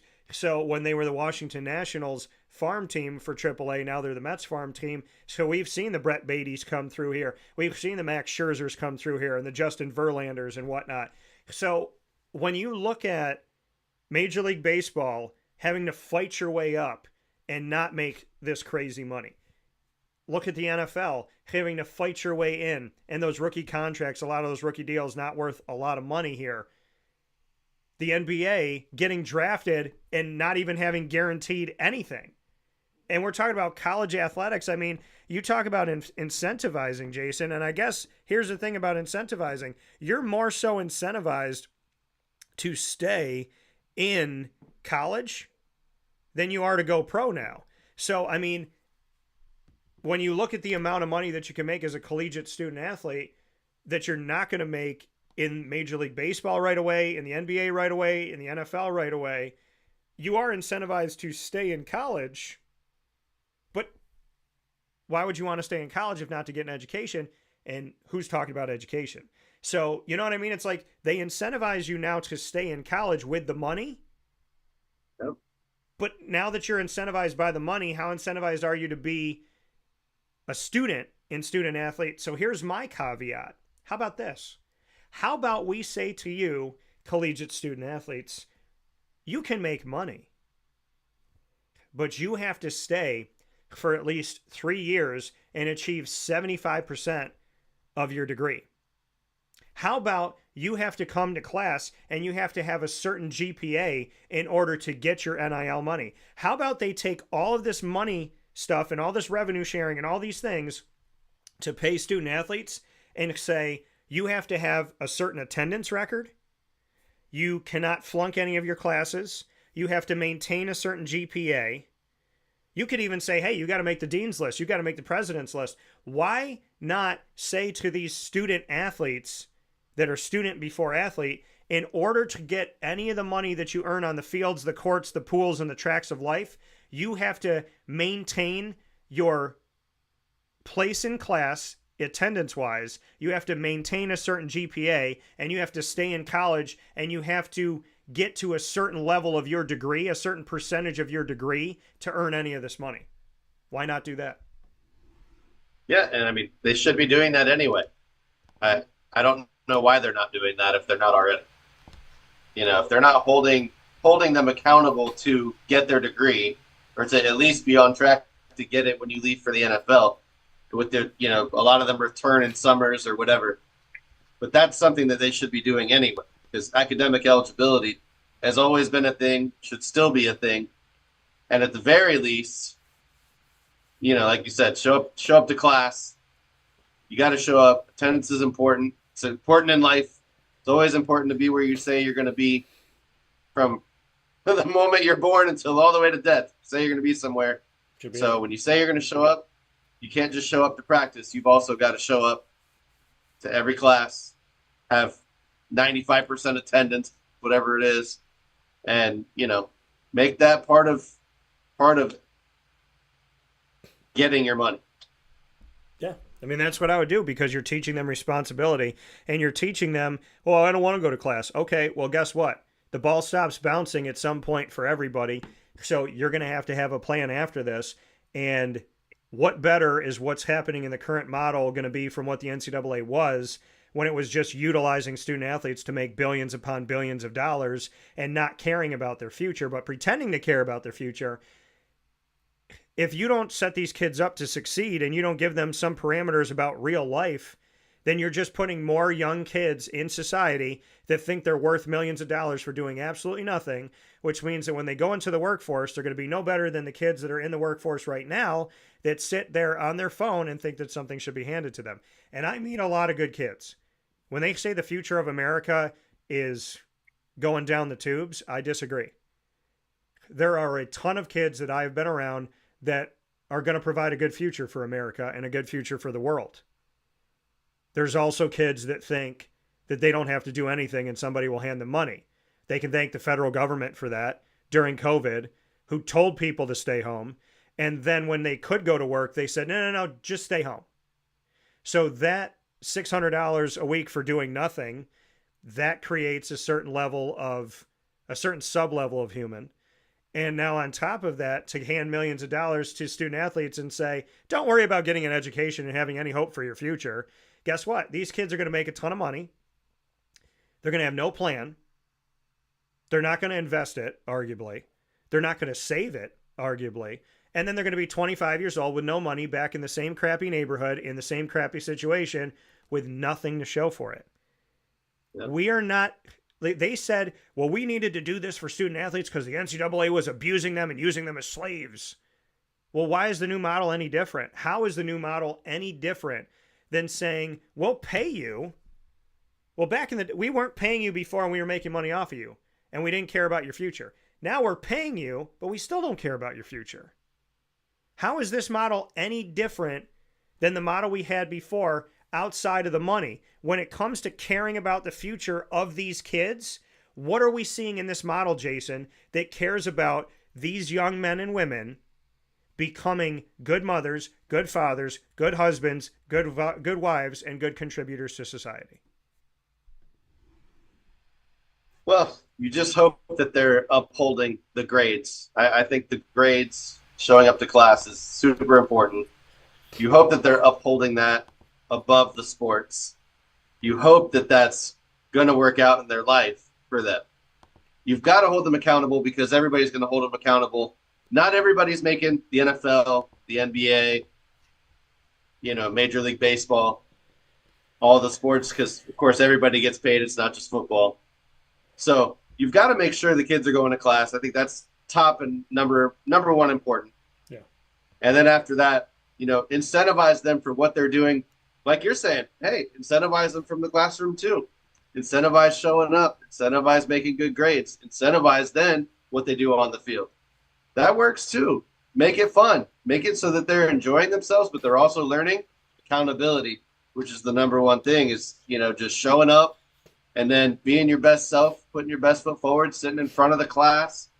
A lot of coaches will tell, students that struggle, make sure you sit in the front of the class so that you're not paying attention to anything else. And if you're not, the teacher's probably going to call you out. So I think that's probably the most important thing to do is, just incentivize everything around them and make it fun. And they're earning money. They're having a good time. Incentivizes them to stay. Maybe they're a little more happy. These days it's anything to keep them out of that portal. And the portal itself has just been like poison to college sports in general, just because you have guys leaving before bowl games. You have guys leaving right after spring ball. It's just like, okay, you got coaches, they're so scared to even have a spring football game now and televise it and all that stuff. They're just scared of kids jumping in the portal for any little reason. Yeah. Everything we're talking about here this morning, Jason, it makes me sad because in order to hold somebody accountable, in order to make them responsible, in order to make them care, we have to pay them. We have to incentivize them. What happened to the world that you and I grew up in where you went to school to get an education? You got a degree so you could get a job. You got a job so that you could provide. Why do we have to give? And like, why can't you just wake up in the morning and say, hey, I want to be a good person because I want to be a good person, not because I want to get anything. Hey, I want to help people because I want to help people. Hey, I want to get a job because I want to do what I love and love what I do. My entire company was built off of starting with 27 cents in my pocket, $103 in my bank account, and living with my grandmother so I could take care of her and make sure she didn't have to go to a nursing home. You have done everything and anything in the background. You as a father, the places that you've lived, what you've done just to be a good dad, the jobs that you've had, the places you've lived, the things that you have done in your life. Nobody begged you to do it. Nobody told you you had to do it. You just looked at Carly and Gracie and said, I'm your father and I'm going to take care of you. Why are we living in a society right now where people are not doing things out of the goodness of their heart? They're not doing things because it's the right thing to do. We have to beg, borrow, and steal with money. We have to go to a 17-year-old and say, please don't go in the portal. What is this, a hostage situation? Why are we sitting with children in a bank with them holding guns to our heads going, whatever you need, I'll do the password, I'll open the safe? Why are we doing this, Jason? Wasn't the world supposed to be, you're supposed to be a good person because it's the right thing to do? You're supposed to be responsible because if you're not responsible, you will fail in life. You're supposed to be accountable because if you're not accountable, you will fail in life. You're supposed to have morals and values because if you don't have morals and values, you will fail in life.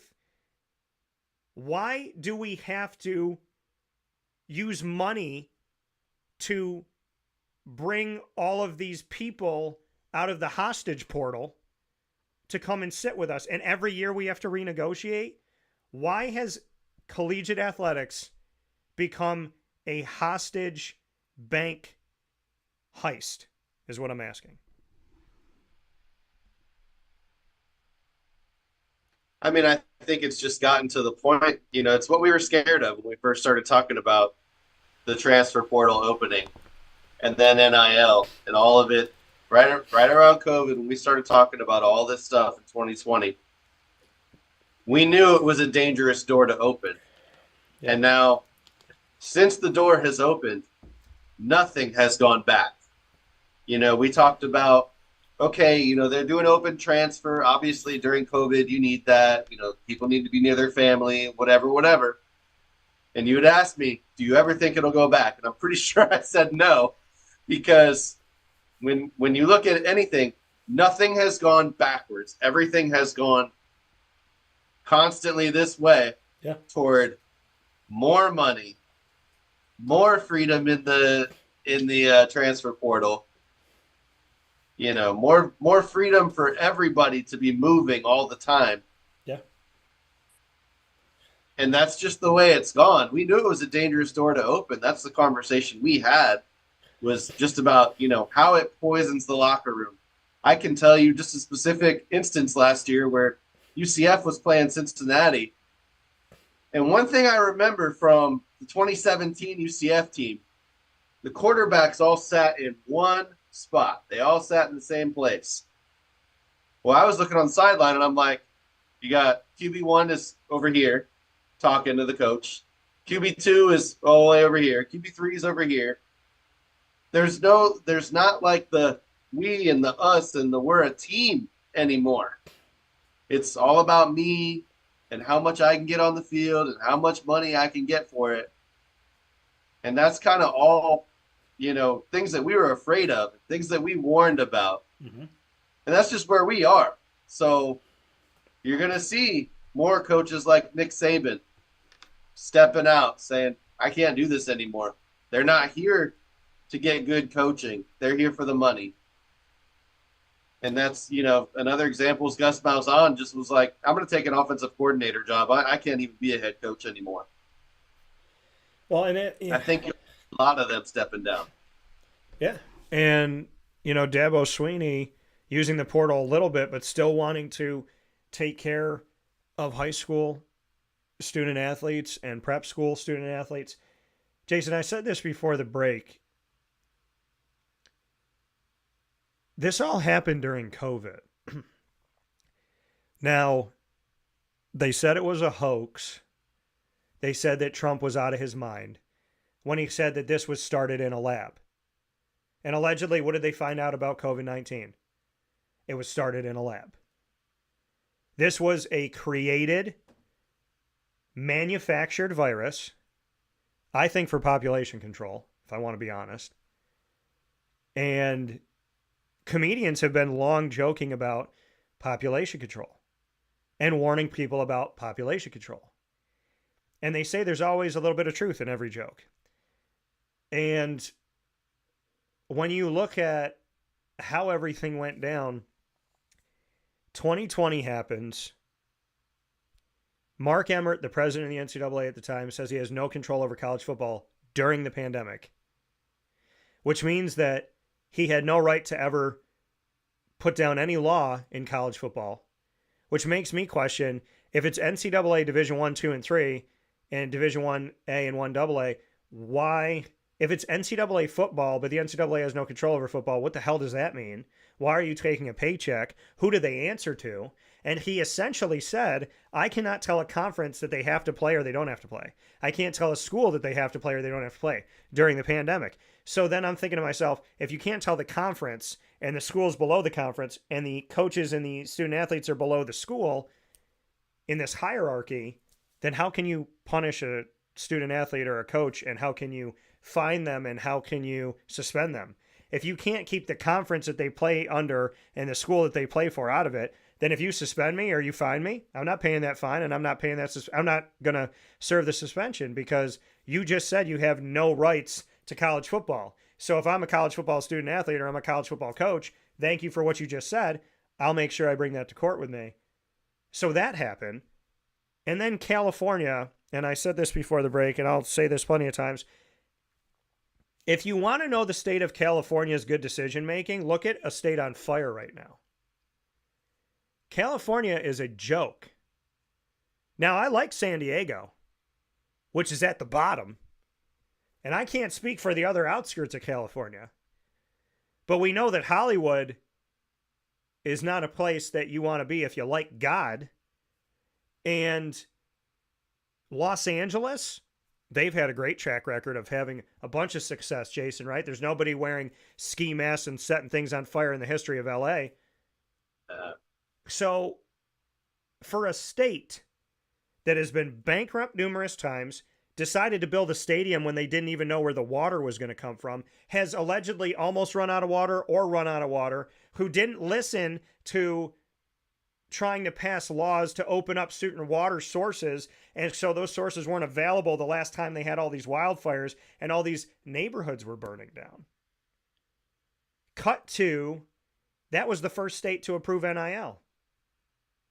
So the state of California, who has been a state in flux, who has been a state that makes no sense, who's been a state that consistently has been on the wrong side of history, why is anybody listening to the state of California? And during COVID, now listen, if you're a Californian, whatever the heck it is, if you live in California, I'm not attacking you. Because you're probably sitting there going, I don't feel safe. My streets aren't safe. There's fires being started. My business was burglarized. Listen, to the people in California, y'all are probably trying to get your butts out of there. And don't lie to us and tell me that you're not moving to Florida and Texas where you know that freedom is still free. But when I look at the state of California, if I can get on a soapbox for a second here, Jay, they approved NIL before anybody else. Their legislation is what approved this nightmare in the first place. Shout out to my niece in the background. But they approved this. They approved this legislation in the first place, Jason. So what are we doing in this world where we listen to California? 49 states had to listen to what was going on with California. Now, when they approved that during the pandemic, they had approved it. As far as I knew, there were 8 other states that had some type of legislation in place or were preparing something to be ready. 41 other states either did not agree with NIL or they weren't prepared for it. The NCAA, during COVID, somehow circumnavigated all state law and forced all 50 states to have NIL. Do you think that maybe that could have been a state law violation? Do you think that maybe the NCAA could be brought up on trial for that? How did the NCAA act like the federal government during COVID? And when the transfer portal was open to college football and basketball, because it existed, but it didn't exist to that magnitude or with like this free-for-all. All of this happened during COVID, Jason. So my real question, that my long-arching thing to get to this is paying athletes and giving them free agency all happened in the middle of a pandemic where the media said, hey, look at the kitty, while everything else is happening in the background. Do you not think that that was the perfect storm? And does it not sound like it was maybe set up to be this way, that somebody struck while nobody was paying attention, that we had one state prepared, then 9 states potentially prepared, and 41 unprepared? How did we get NIL to go from California to all 50 states? How did we get it when there wasn't legislation? How did the NCAA force it through? And how did they create transfer portal free agency all during a pandemic? Does it not sound strange to you and conspiracy to you and very eerie to you that all of these changes to collegiate athletics that broke the model were happening when people were more focused on staying alive than they were on college athletics? Yeah, no, it's all kind of interesting, and I'm not going to say too much about California because I don't need my home on fire. It kind of went from Dylan Gabriel selling us socks and basketball jerseys at UCF to, now we're a semi-pro organization, and, this is how things work around here now. And we're paying you guys, we're paying you directly, and we're paying for this, that, and the other. And it kind of went from the player had every right to sell something to you, a jersey, or they got like a little bit of money from their jersey sales, or they could sell you a T-shirt with their name on it. It went from that to we're just paying them. And that, just progressively over the last 5 years has become what it is now. And it's the Wild West. It really is. It's just kind of whatever they want it to be. And you don't see anybody getting in trouble for anything now. Yeah. But again, this all happened during the pandemic. This all happened when people were focused elsewhere. Do you not think that is eerie, that is strange, that all of these changes happen? Mark Emmert says, I have no control over college football during the pandemic. NIL gets pushed through during the pandemic, and the transfer portal becomes the no parameter free agency during the pandemic. Does that not sound strange to you that all of this change occurs when maybe people aren't as focused on stopping it?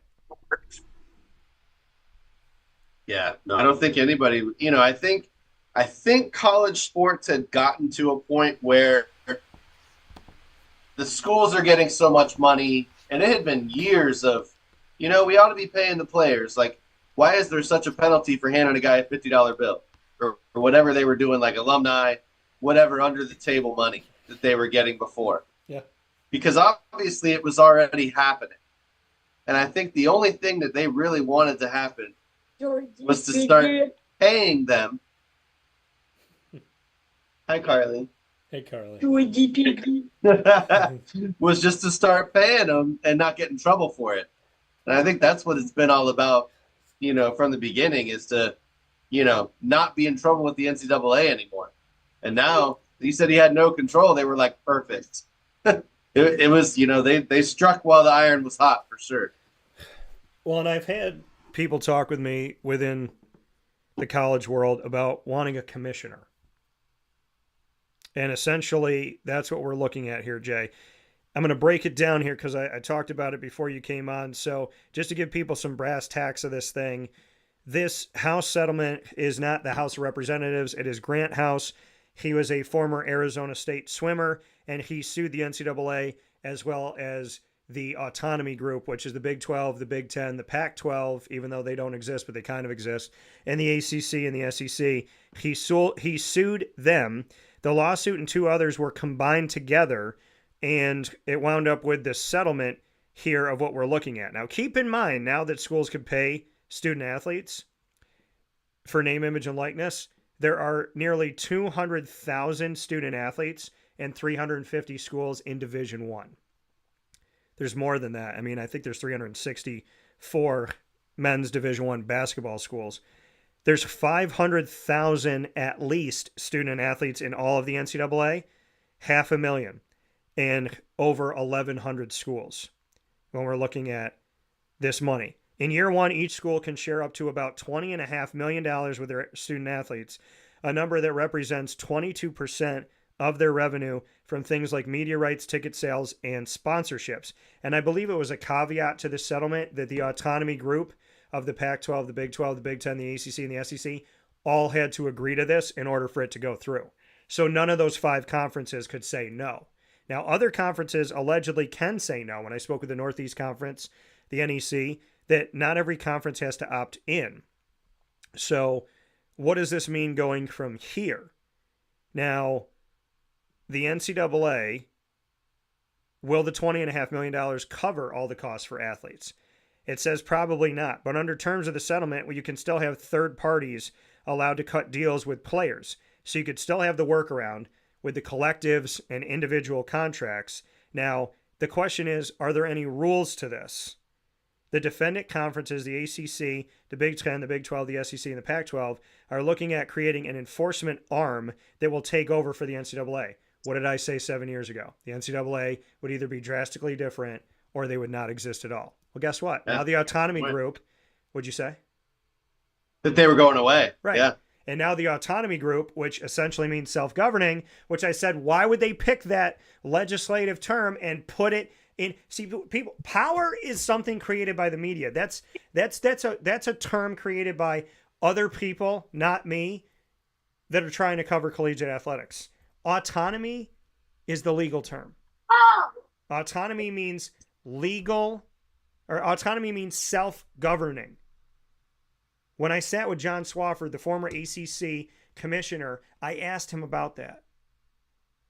I said, if y'all are self-governing, then you're essentially your own government within a government, and any time can leave that government, because why would you choose the word autonomy? Jason, they could have chose any term to call themselves legally. They chose autonomy group. They chose the autonomous term to basically state to the NCAA, hey, we're with you until we're not. And now, allegedly, they don't have to be with them. Forming an arm to enforce this new House settlement that's not the NCAA. Among the new entity's biggest function is to analyze third-party deals worth $600 or more to make sure they're paying players an appropriate quote-unquote market value for the services being provided. And who gets to decide that? The College Sports Commission is what it's being called, promises to be quicker and more efficient than the NCAA. Schools are being asked to sign a contract saying that they will abide by the rules of the College Sports Commission, this new structure, even if it means going against laws passed in their individual states. Again, circumnavigating and breaking state law. How is that any better than the NCAA? So, what are your thoughts on that, Jay? The College Sports Commission, the 5 autonomy group conferences are now saying to the NCAA, we're going to form our own ruling body. We're going to call it what we want to call it. Maybe we call it the College Sports Commission, maybe something else. But now, amidst all of this stuff that the NCAA has allowed, they've also allowed, what I said 7 years ago, for them to kill themselves. The NCAA found the silver bullet, loaded the gun, and shot themselves, in my opinion. What do you think they think of this at SMU, huh? Yeah. They're like, who's got the death penalty now? Yeah.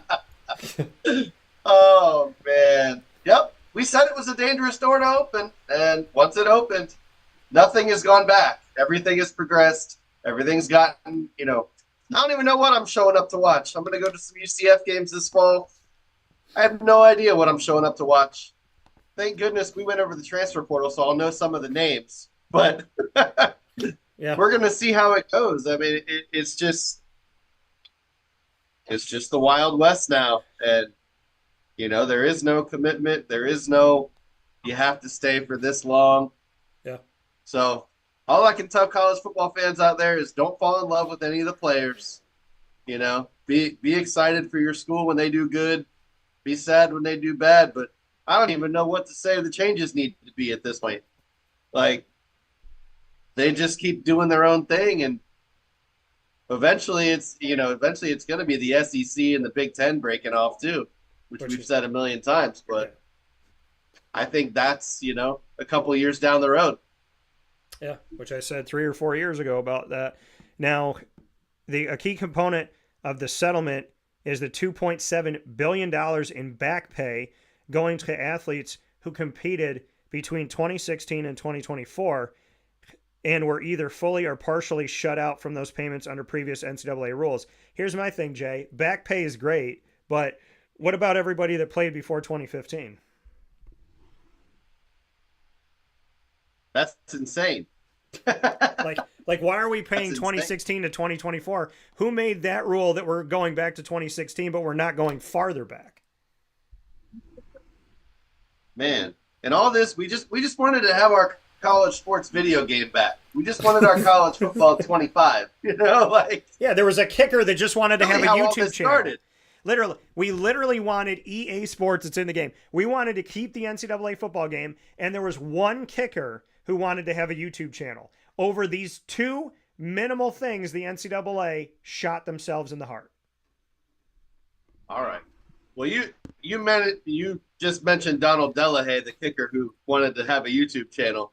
One thing he does is he goes around the country with $10,000. And I've never seen such a high level of 7-on-7 going on or 1-on-1s. Those kids are playing for everything. So yeah. I think he's got the right idea in incentivizing everybody. I agree with him on that. I made a YouTube channel because of him and got to meet him in person one time. So shout out Donald Delahaye. Yeah. And so now looking at this, now there could be a lot of Donald Delahayes. Who will get most of the money? Probably football and men's basketball. So the haves will continue to have, the conferences that have the money will continue to get the best student athletes if it's going to be about paying them. They're going to get people out of the transfer portal if it's going to be about paying them.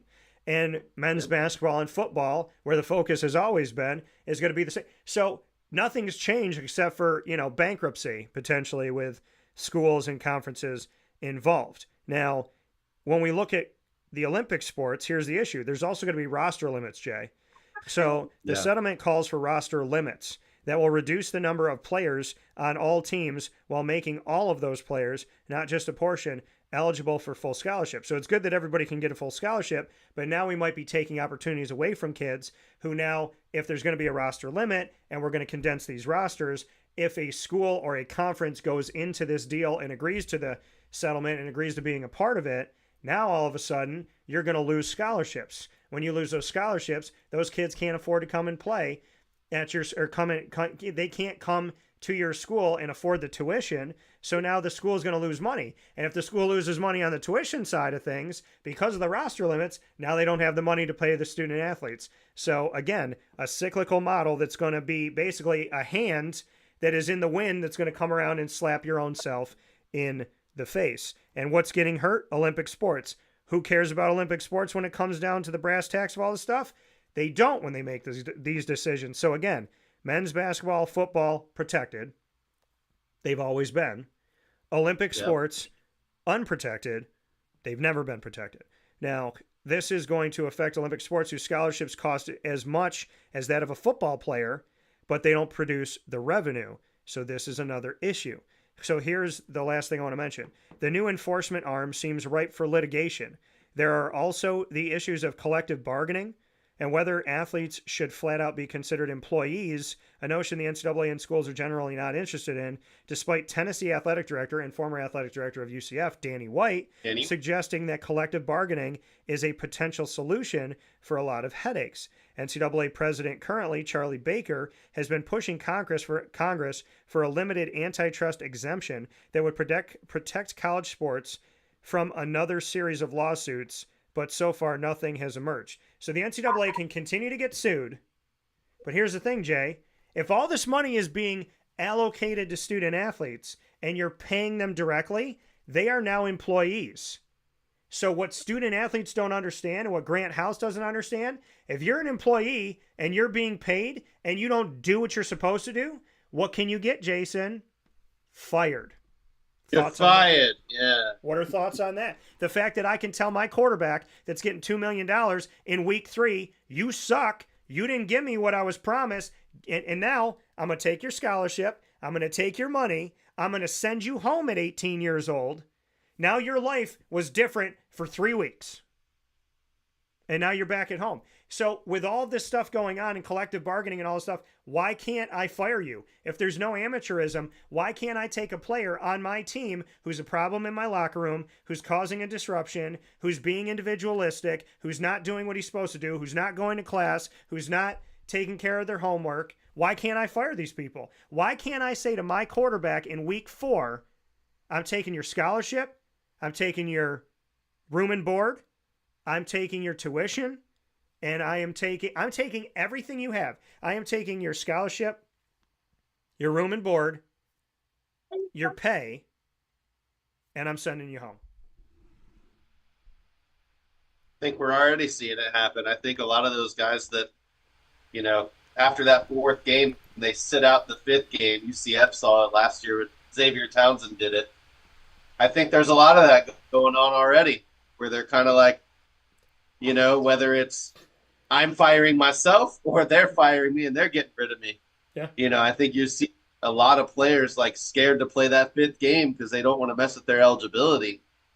But to me, like if you've made NIL obligations, like you've got to, how are you upholding those if you're sitting out after the 4th game?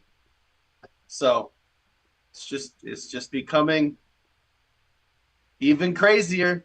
It's not getting any more like, can even understand what goes on behind the scenes, off the field, in the classroom. Like, you have no idea. So, with that said, I think I need to go play some college football 25. And coming from Jay Bird Lucas here on Wake Up Call with Dan Tortora.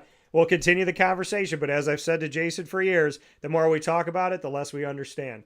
Jason, as always, sports and entertainment vet, speaking with us on the future of collegiate athletics following the House settlement. And where the hell this money is going to come from, I'm still waiting for people to tell me. Because what did they say? It's going to go to quote-unquote talent fees. It's going to go to quote-unquote athletic fees. And now when you go to see your team play, it's going to cost more money for a hot dog, more money for a beer, more money to attend the event and get tickets, more money for parking. Now, all of a sudden, where does it always trickle down to?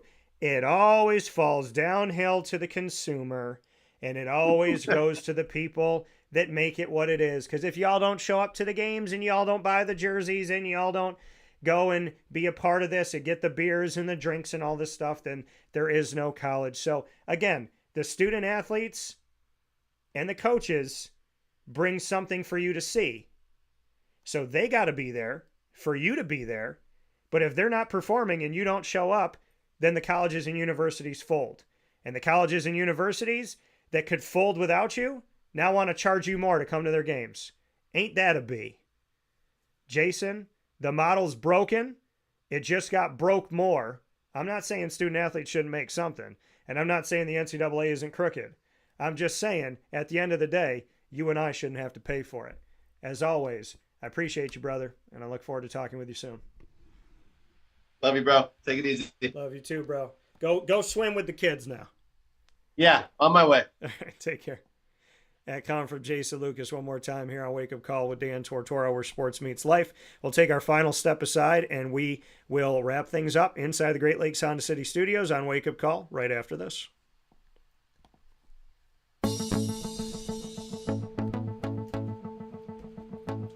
Avicoli's, located on the corner of Route 57 and Wetzel Road in Liverpool, New York, has been your trusted neighbor for decades. Located just steps from Liverpool High School, we're happy to have the Liverpool Warriors on-site, on-location broadcast at Avicoli's through Wake Up Call with Dan Tortora every single month, featuring student athletes, coaches, and administration throughout the year from Liverpool High School. Head out to Avicoli's today on the corner of Route 57 and Wetzel Road in Liverpool, New York, open Tuesday through Sunday for lunch, dinner, and drinks. We'd love to see you out there, and of course you can call them at 315-622-5100 for takeout, delivery, and catering. That's 315-622-5100, and also find them on myavicolis.com. That's myavicollis.com.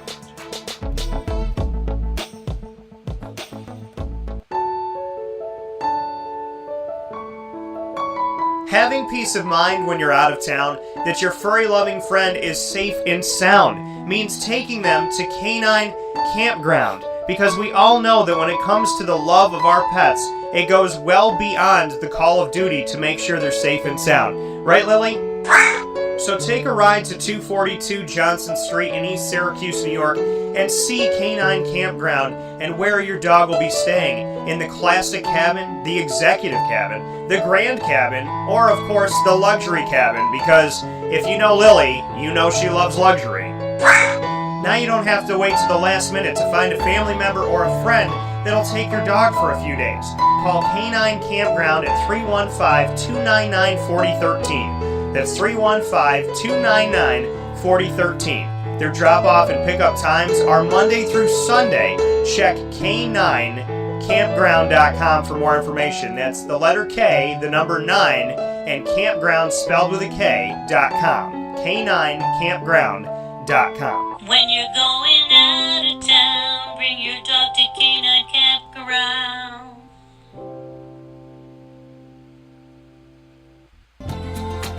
Looking for your next ride? Look no further than Great Lakes Honda City, located on 7140 Henry Clay Boulevard in Liverpool, New York. Serving our community for decades, their new and pre-owned vast array of vehicles are available to you Monday through Saturday on site. To search from home, shop at GreatLakesHondaCity.com. Call 315-365-5576 to set up an appointment. That's 315-365-5576 for Great Lakes Honda City, 7140 Henry Clay Boulevard in Liverpool, New York. Great cars, great people, Great Lakes.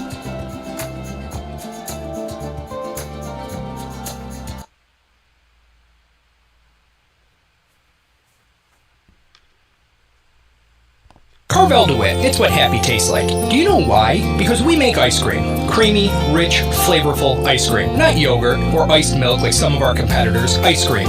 Fresh, by hand, daily. For the calorie conscious, we have something new for you. Our new Carvelite. Same great flavor, creaminess, and texture of our regular ice cream with only 35 calories an ounce. So whether you want an ice cream cake, flying saucer, dasher, carvalanche, hard or soft ice cream, we will satisfy your craving with our fresh, handmade regular or new Carvelite ice cream. Carvel DeWitt. It's what happy tastes like. The Wildcat Sports Pub in Camillus, New York is located on 3680 Milton Avenue in the Home Depot Plaza. It is your family-friendly sports bar and restaurant.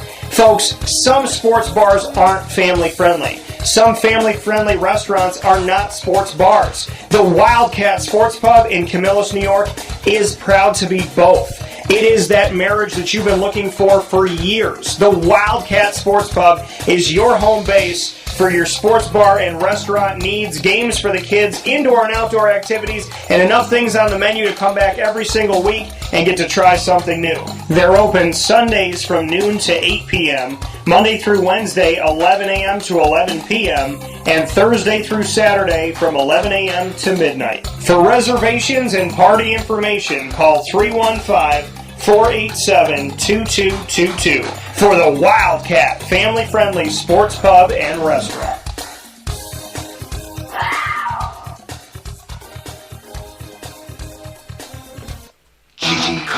breaks. Like, comment, subscribe. GG Cards and Breaks comes to you on 639 Delmar Place in Syracuse, New York. You can find GG Cards and Breaks open Tuesday through Saturday from 10 to 6 and on Sundays from 10 to 5. Make sure you head there and let them know that DT sent you to the place where you get to be a big kid every single week right here in Central and Upstate New York. You can enjoy GG Cards and Breaks with soccer, hockey, basketball, football, baseball, as well as Disney Lorcana, Magic the Gathering, Yu-Gi-Oh!, Pokemon, and more. All you have to do is find your way, and One Piece as well. All you have to do is find your way over to 639 Delmar Place in Syracuse, New York for packs and boxes to open, for singles and graded cards, potential one-of-ones, rookie cards, RPAs, which stands for Rookie Patch Auto, autographs, as well as having every MLB, NFL, and NBA franchise on their back wall. So whoever you're a fan of, there's a box for you at GG Cards and Breaks waiting for you to open. So make sure you go over there today, 639 Delmar Place in Syracuse, New York. With that being said, here on Wake Up Call with Dan Tortora, I appreciate you being here. This morning, the conversation with Jay Bird just flew by, and I have so many more things I want to say. We didn't even get to there's so much to break down when it comes to what's been going on since 2020 to now, and it's insane. It's definitely crazy. And again, they say money is the root of all evil, and if money is the root of all the decisions being made right now for collegiate athletics, what do you think is coming with this? Evil. Not good. I want student athletes to be able to make something. I don't think it's fair if somebody makes money off of you, but you can't make money yourself off of yourself. So there needs to be something there. I think you should be able to transfer, but there needs to be parameters. And now with this house settlement, if schools start charging fans more money for everything, we didn't ask for this, right? And even if we wanted to see student athletes make money, what makes you think that people going into the Dome want to spend $10 more on their admission? Or they want to buy a hot dog that's not $1 anymore, it's $10. Or, I mean, if you get a soda, like a bottle of soda, same size as the one I have in the studio right now, you get a bottle of soda at the Dome, this past men's basketball season, it was over $5 for this. You can go buy a 12-pack in a grocery store for $7. Or you can buy one bottle of soda at the Dome for almost the price of 12 cans. I'm just saying. By the way, when you go to a gas station, you could get 2 Coke Zeros for like two for $4. So you can get 2 for $4, or you can go to the Dome and get 1 for over $5. And I'm telling you right now, I'm going to be paying a very close eye to the cost to go to a game at the Dome and the price of the food. Because, by the way, a chicken sandwich with fries at the Dome, over $13. So if you get a soda and a chicken sandwich at the Dome, it's $20. That's ridiculous. When I was a kid, you could get a soda for a couple bucks and you could get a Dome dog for $1. It's $3 to have a meal. I could buy one chicken sandwich now at the Dome, which would be the equivalent of buying 13 Dome dogs when I was a kid. It's insane. But that money always travels downhill. The school wants to say it's happy, or the conference wants to say it's happy, but what happens when all of the fans... Think about it. When you're a fan and you go to a game now, you can't... So now you can buy a jersey that has your favorite player's name on the number. Because back in the day you couldn't, because there was no NIL. But now you can go and buy a jersey and know who you're buying it for, but now the name will actually be on the back of the jersey. And now those guys transfer all the time. So think about it. Think about how messed up that is. You could finally buy a jersey that, okay, like Ricky Collins Jr., the quarterback that's on Syracuse now. You can buy his number jersey with his name on it. But because people transfer so much, Now, do you even want to do that? Right? So all these years, we could never buy a jersey that had a name on the back of it. We had to get it specially made. You couldn't go to the Dome and get a Quentin Spotwood jersey. You couldn't buy a Marvin Harrison jersey. You can go get a number 8 jersey and everybody knew who you were wearing it for at the time, but it couldn't say Harrison on the back. Now it can say Harrison on the back, but do you really want to buy it? Because the price of it's probably higher now because Syracuse has to pay all this stuff. And on top of the price being higher for the jersey, what if Harrison transfers next year? See, that's the issue. If fans are going to have to spend more money to go to the games because of this house settlement and everything going on with NIL, if fans are going to have to spend more money to go to a game to see players that they can't even fall in love with, like Jason said, because they may not be on the team next year. You know what I mean? It's like you fought to have the name on the back of the jersey, but now that player might transfer. You want to see athletes get paid because you think that they should, but you didn't want it to cost you more to park. And the consumer always gets punished for all this. All these decisions that are made that have nothing to do with us punish us. All the decisions that we're not in a room for punish us. The consumer always ends up getting punished. And it's not fair. It's like when gas prices went up, then DHL, when I worked at a movie theater in Pennsylvania in college, gas prices went up. DHL was bringing the movie reels. So when the gas prices went up, it cost them more to travel the reels to the movie theaters. So then they charged more for their reel. And when they charged more for their reel, that offset the cost of their gas. And then when they charged more for their reel, the movie theater upped their prices to consumers to offset the price of the reel going up. So it's like gas goes up. So then DHL raises their prices. So then the movie theater raises their prices. So now the movie theater could say, well, if we raise our price, then it's not going to cost us more that DHL raised their price. We're going to raise our price to offset that price, so we're still making the same amount. And DHL says, well, we still want to make the same amount even though gas prices went up. So DHL's not affected. The gas company's not affected. DHL's not affected. The movie theater's not affected. The only person affected by the raising price is that the buck was passed from the gas station to DHL to the movie theater to you. They're still making the same bottom line. It costs you more to go to the movie theater now. It used to cost $5 to go to a movie theater. When my parents were kids, I think it cost $1. But, you went to an early bird, $3.75, $4, maybe $5.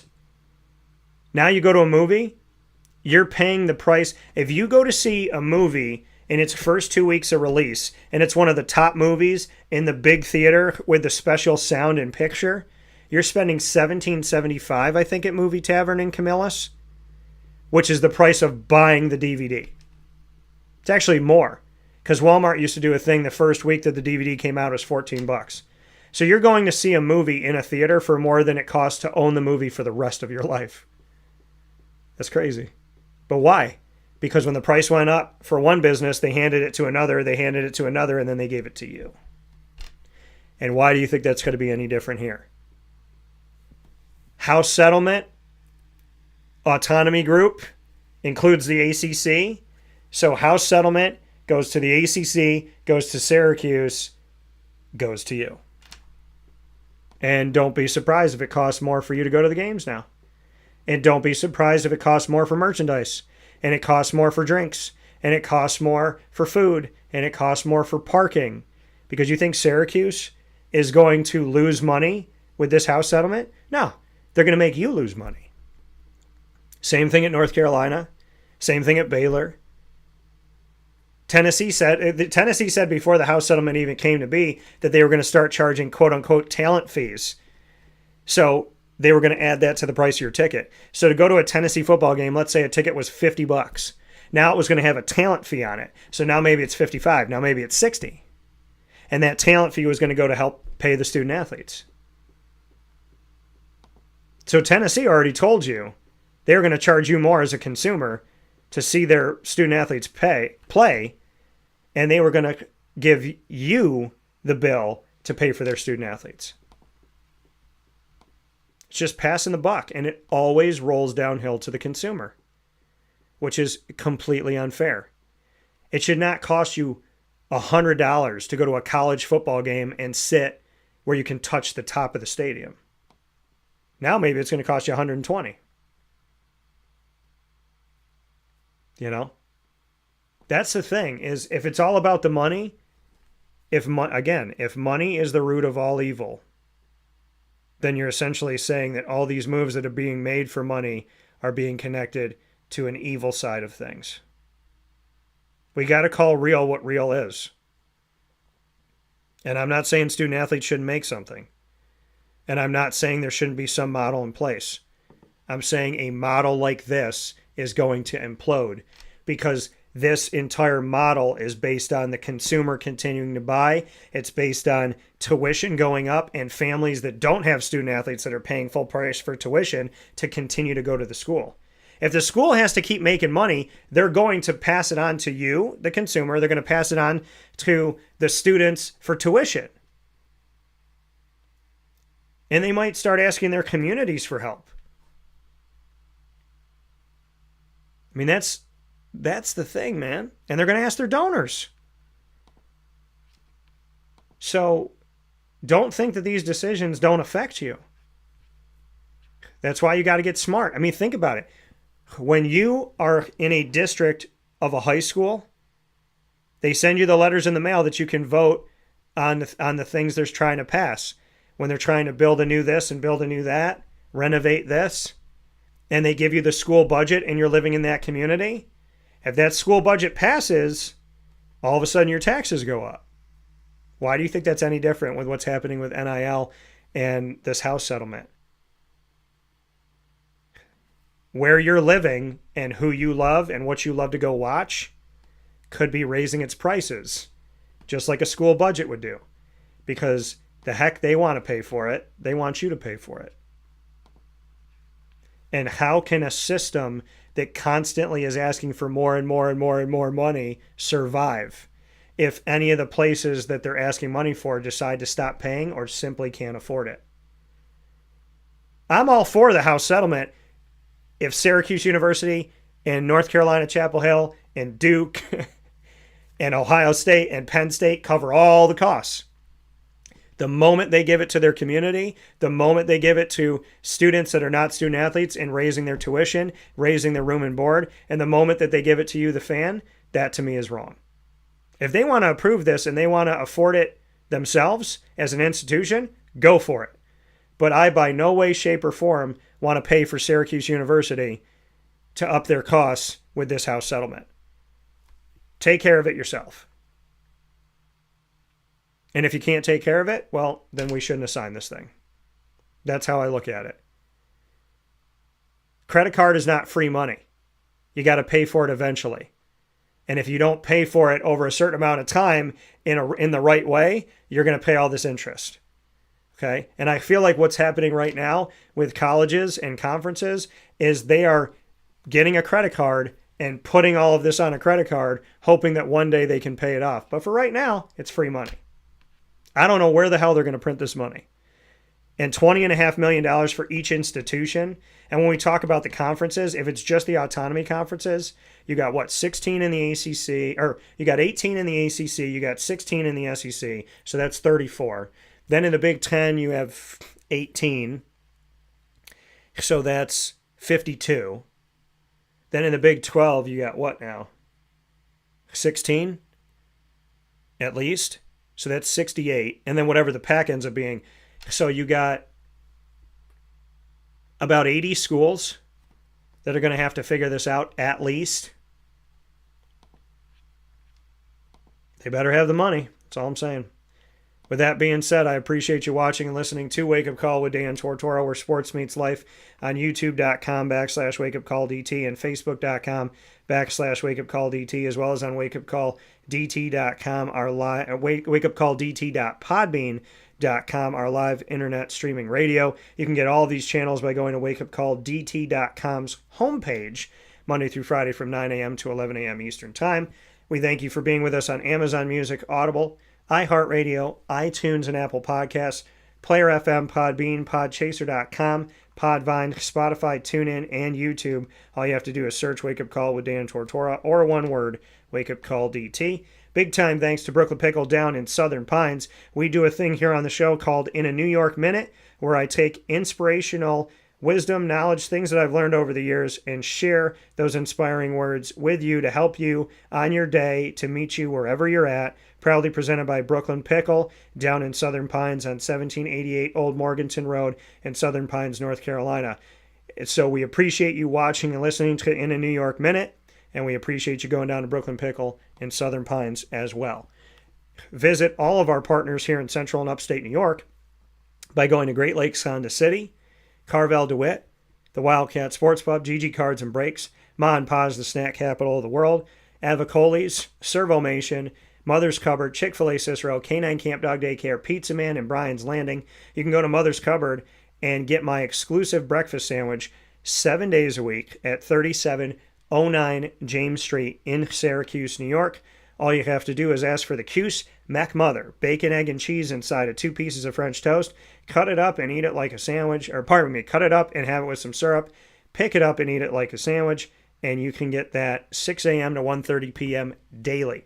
Carvel DeWitt has my DT Dolphin, an ode to the Moyne Dolphins that are right down the street from Carvel DeWitt. You can go there today. Great for a recruiting visit as well, I would say. Go to Carvel DeWitt today and get the DT Dolphin. Mint chocolate chip ice cream, green for the Dolphins, with hot fudge, whipped cream, and a cherry, green and gold sprinkles, as well as a chocolate dolphin jumping out of your whipped cream. The DT Dolphin is available 7 days a week, only at Carvel DeWitt, 4322 East Genesee Street in DeWitt, New York. And on Wednesdays, it's buy one, get one free. So go today and every Wednesday and get 2 Dolphins for the price of 1.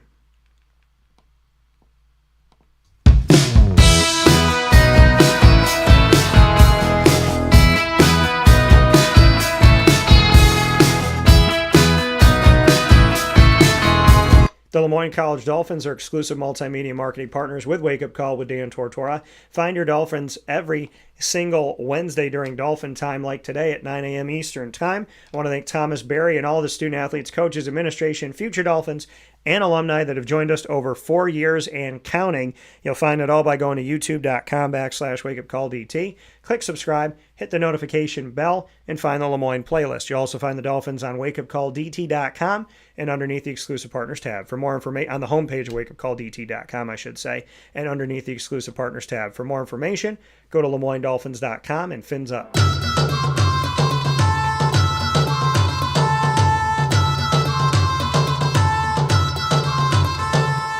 The Bryan and Stratton College Bobcats of Syracuse are exclusive multimedia marketing partners with Wake Up Call with Dan Tortora. Find your Bobcats every single month with student athletes, coaches, administration, and alumni joining us throughout the year in the Bobcat Buzz to give us the heartbeat of the Bobcats. You'll find it all by going to youtube.com/wakeupcalldt. Click subscribe, hit the notification bell, and find the BSC Syracuse playlist. You'll also find the Bobcats on wakeupcalldt.com's homepage and underneath the exclusive partners tab. For more information, go to syracuse.bscbobcats.com and go Bobcats.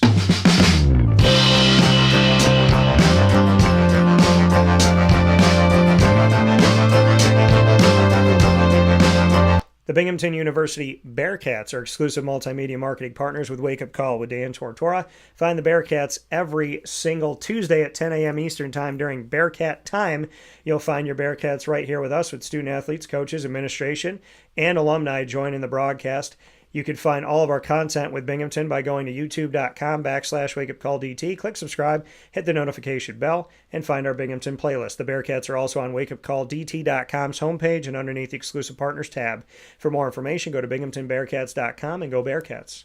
With that being said, here on the show, inside of Ma and Pa's Popcorn.com's What's Poppin', giving you the list of topics for the day. Big time thanks to Thomas Berry once again in our exclusive multimedia marketing partnership with Lemoyne, joining us for this edition of the Dolphin Dive. Thomas Berry of Lemoyne Dolphins men's lacrosse program that just won the NEC Regular Season Title in their first season inside of the NEC in their second year of Division I play. And a big time shout out to Jason Lucas, sports and entertainment vet, and someone I consider my brother, joining me to talk about the House settlement and the future of collegiate athletics. Find us on Facebook at WakeUpCallDT, X at CallDT, Instagram at WakeUpCall_DT. For now, from the Great Lakes Honda City Studios, know that we appreciate you and we send you our love. God bless. No stress. Do your best. Have a great day. Take care.